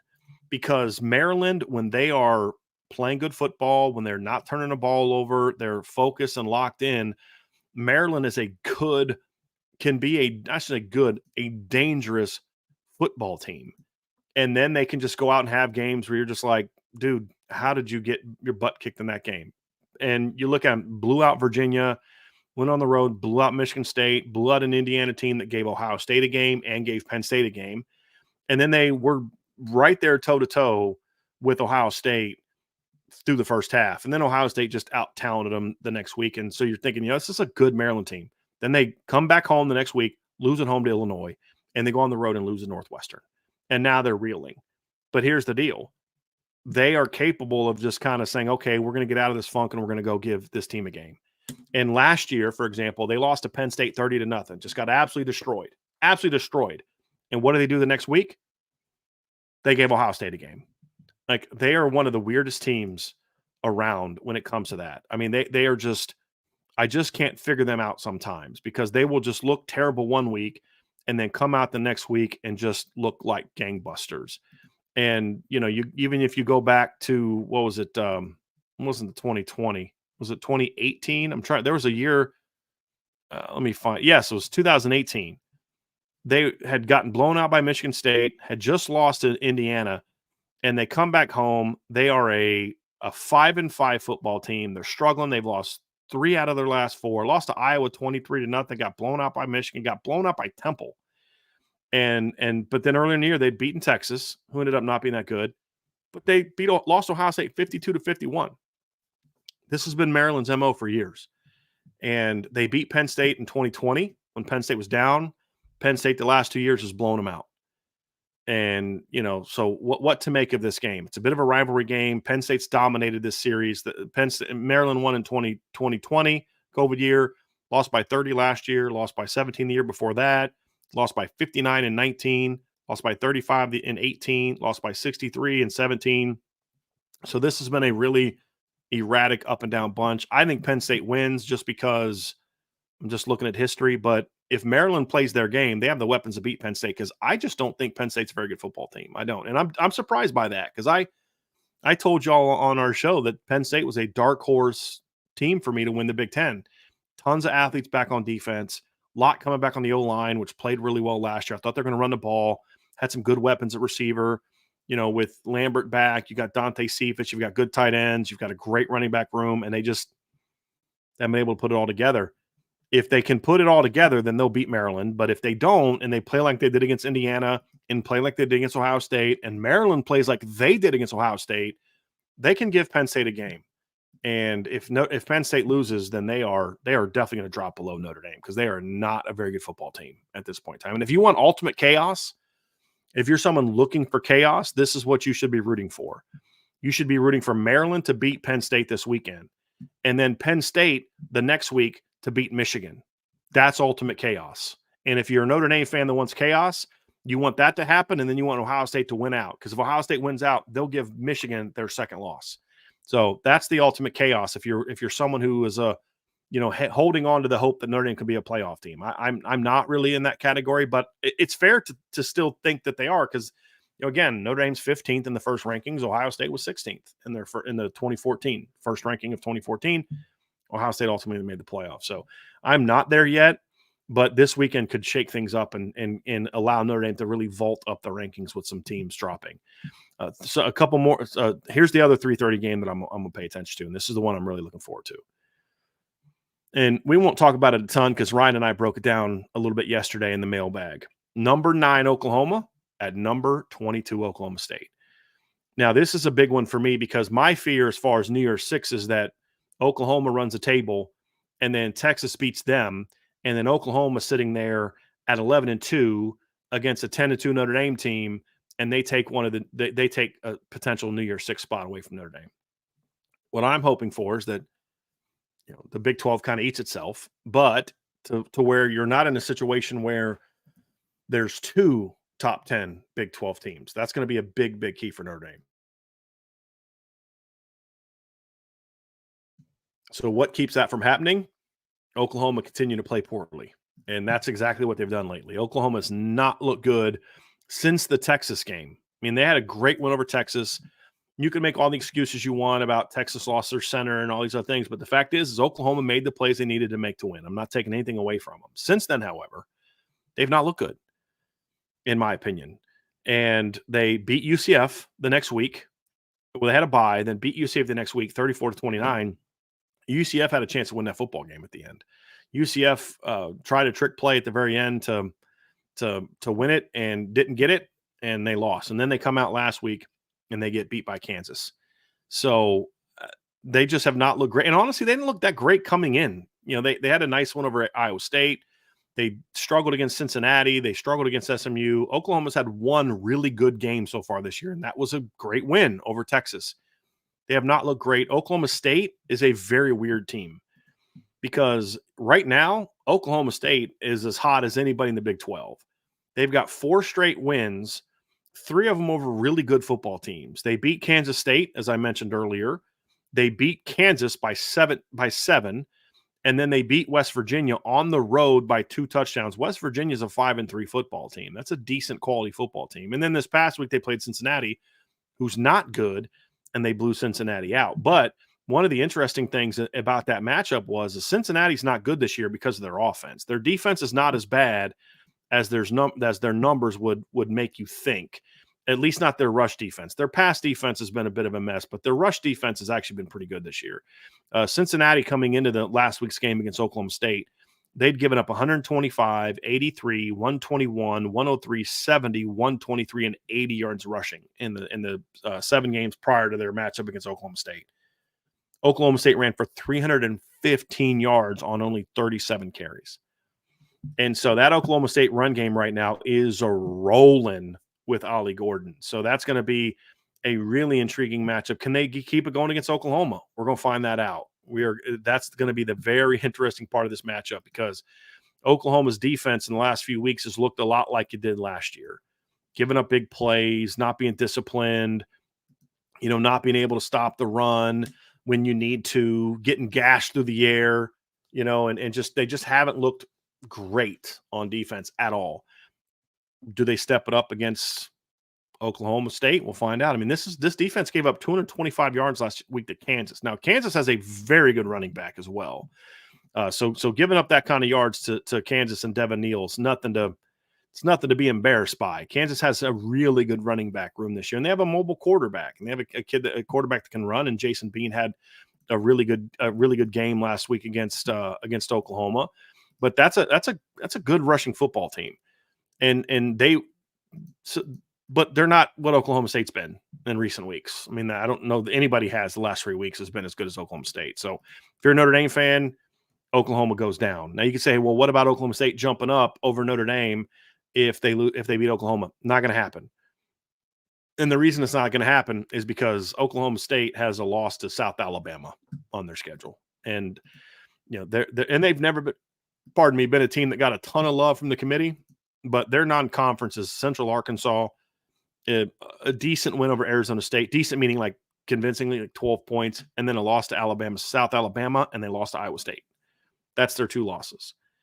So they're not going to jump Notre Dame. That's not happening. So if they beat Oklahoma, that means Notre Dame will be ahead of both Oklahoma and Oklahoma State. So if you're a Notre Dame fan, that's the game to root for. Here's a couple others. Number 5, Washington at number 20, USC. This is a tough one for me because there's the fan side of me that never roots for USC and really likes Kalen DeBoer. I'm a big Kalen DeBoer fan. I am. I love that guy's system. I love what he's done. Even going back to him as the OC at Indiana, Fresno State before that. with Jeff Tedford. Really, really big Kalen DeBoer fan. And Michael Penix is a great story. Love their receiving core, decent running backs. And I'm a Notre Dame fan, so I can't root for USC to win. Now, take my Notre Dame fan hat off and put on my analyst hat. USC is a team that Notre Dame beat by 28. I mean, they smacked USC. You want to talk about resume building? If Washington beats USC, USC's out. That means Notre Dame has 0 top 25 wins, unless Duke can somehow, pull off an upset this weekend, or not. I shouldn't necessarily call it an upset. Next weekend, I should say, because Duke is no Duke plays Wake this weekend. When is the Duke? Hold on a second. Let me look at that one. They played North Carolina next weekend. So excuse me. For a second there, I was thinking they played North Carolina this weekend. But they play at North Carolina next weekend.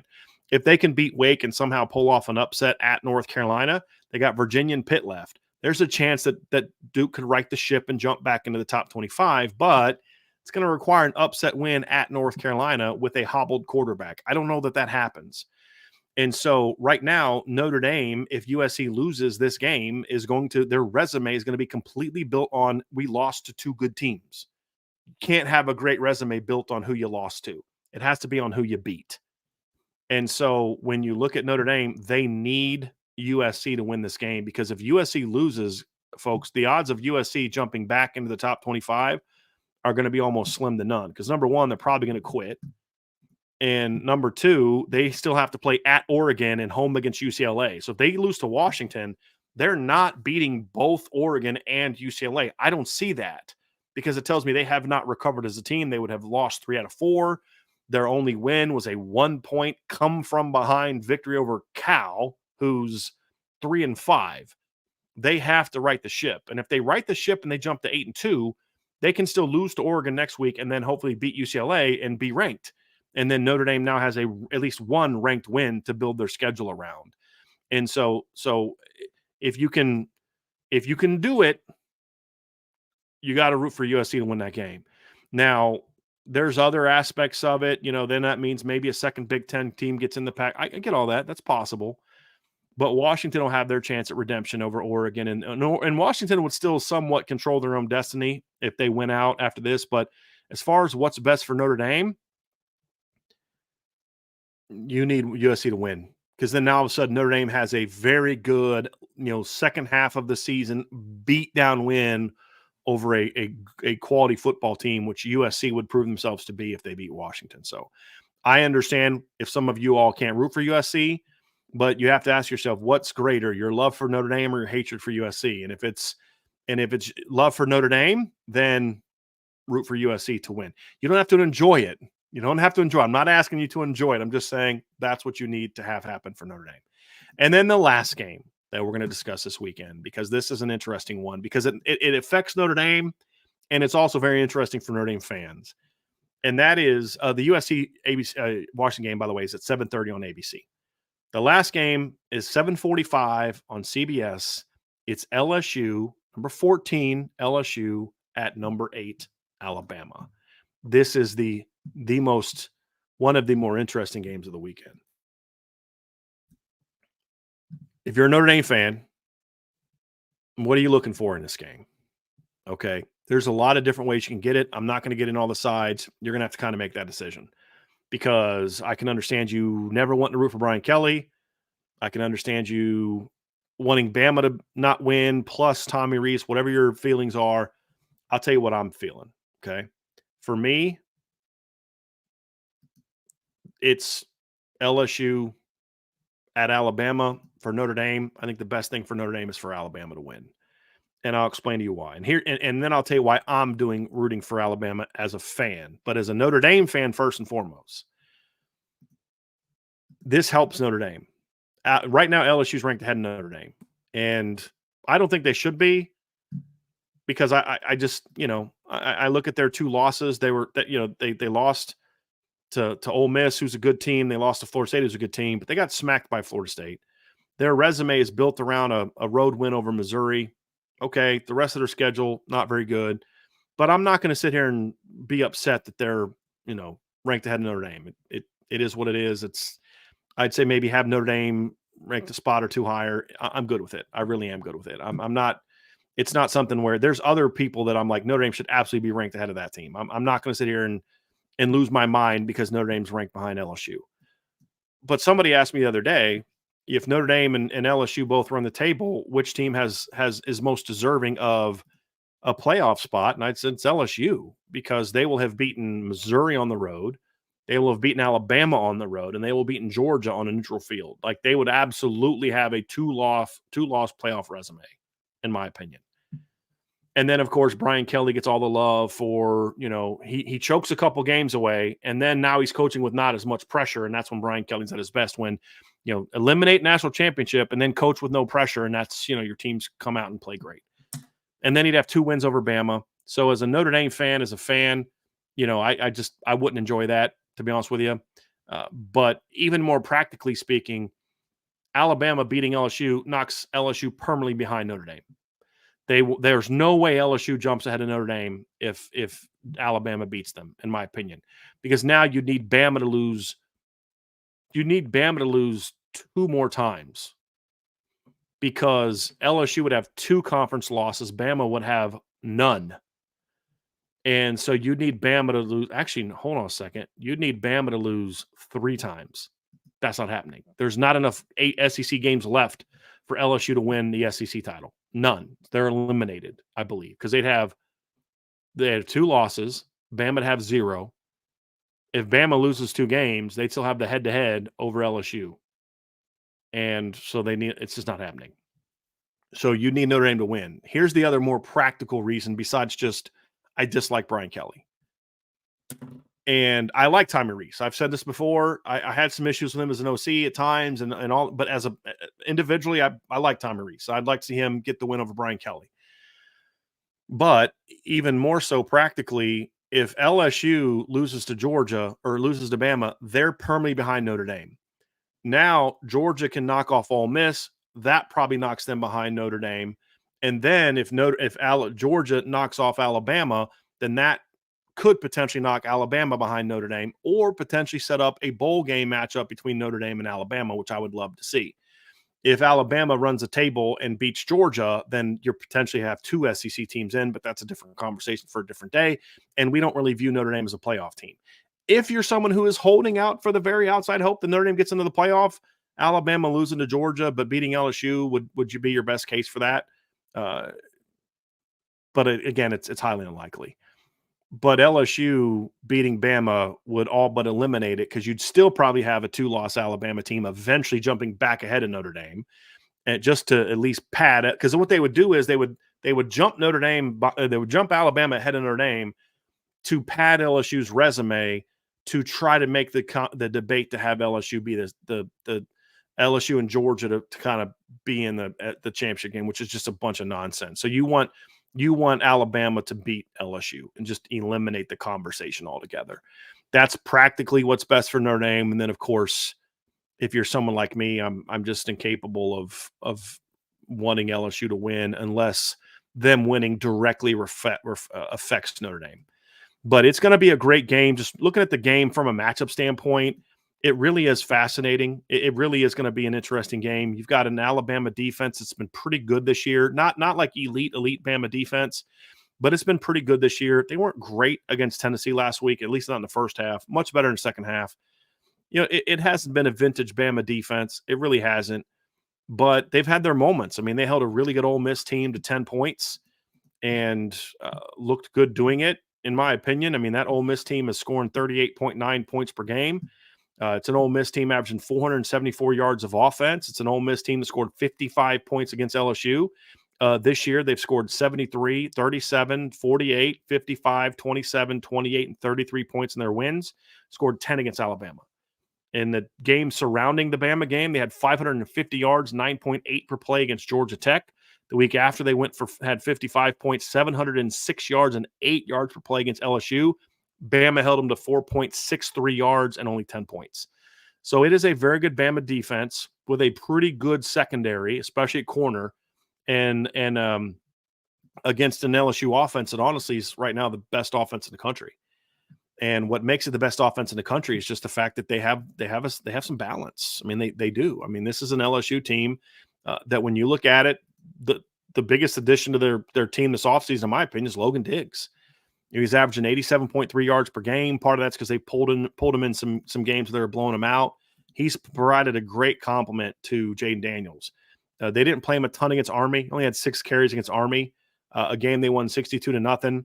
But the 4 games before that, 14 carries for 97 yards against Arkansas, 19 for 101 against Ole Miss, 24 for 134 against Missouri, 18 for 97 against Auburn. He also had 15 for 115 against Grambling. The two of the blowouts they had, Mississippi State only carried the ball 9 times, and then Army only carried 6. So he's been a great addition to that LSU team, and he serves as a great between the tackles complement to Jaden Daniels, and then now Josh Williams can kind of be your bring him in for big plays kind of back, But Logan and Jaden have turned into a really, really dynamic 1-2 punch in the run game. And then on top of that, of course, Jaden Daniels has been absolutely money this year throwing the football. He's been to me, if I'm voting for the Heisman, he's right now my number one Heisman guy, because I don't care about best player on best team. I care about who's the most outstanding player in college football. And when I watch Jaden Daniels, he is the most outstanding player in college football right now, in my opinion. I don't think it's close, honestly. I mean, right now, and this is a game that potentially could put him on the map for some other people if they beat Alabama, but could also be something that kind of eliminates him if he doesn't play well against a really good Bama team. But you're talking about a kid that's gone at least 71.4% of his passes in each of his last 4 games. And if you go back since Florida State, he's had 1 game where he's completed less than 71.4% of his passes. And that was against Arkansas when he completed 69% of his passes. He has been outstanding this season. And he only threw for 279 yards against Army because he only threw 15 passes. He went 11-15 before they pulled him. And he's been a dynamic player on the ground as well. He's got 521 rushing yards. Before the Army game, he had gone for 99 against Ole Miss, 130 against Missouri, and then 93 against Auburn. Very, very dynamic player. To me, top quarterback in college football this year, just from start to finish. So that's a dynamic offense. He's got a lot of talent receiver. Obviously, Malik Neighbors, Brian Thomas, Kyron Lacey. Got Mason Taylor at tight end. Logan Diggs out of the backfield. He's got 8 catches for 82 yards. Josh Williams has 5 catches for 79 yards. John Emery's got 3 catches for 58 yards. So there's some running backs getting touches in the pass game as well. Very balanced offense, balanced and explosive. Their offensive line, not great, but it's not bad.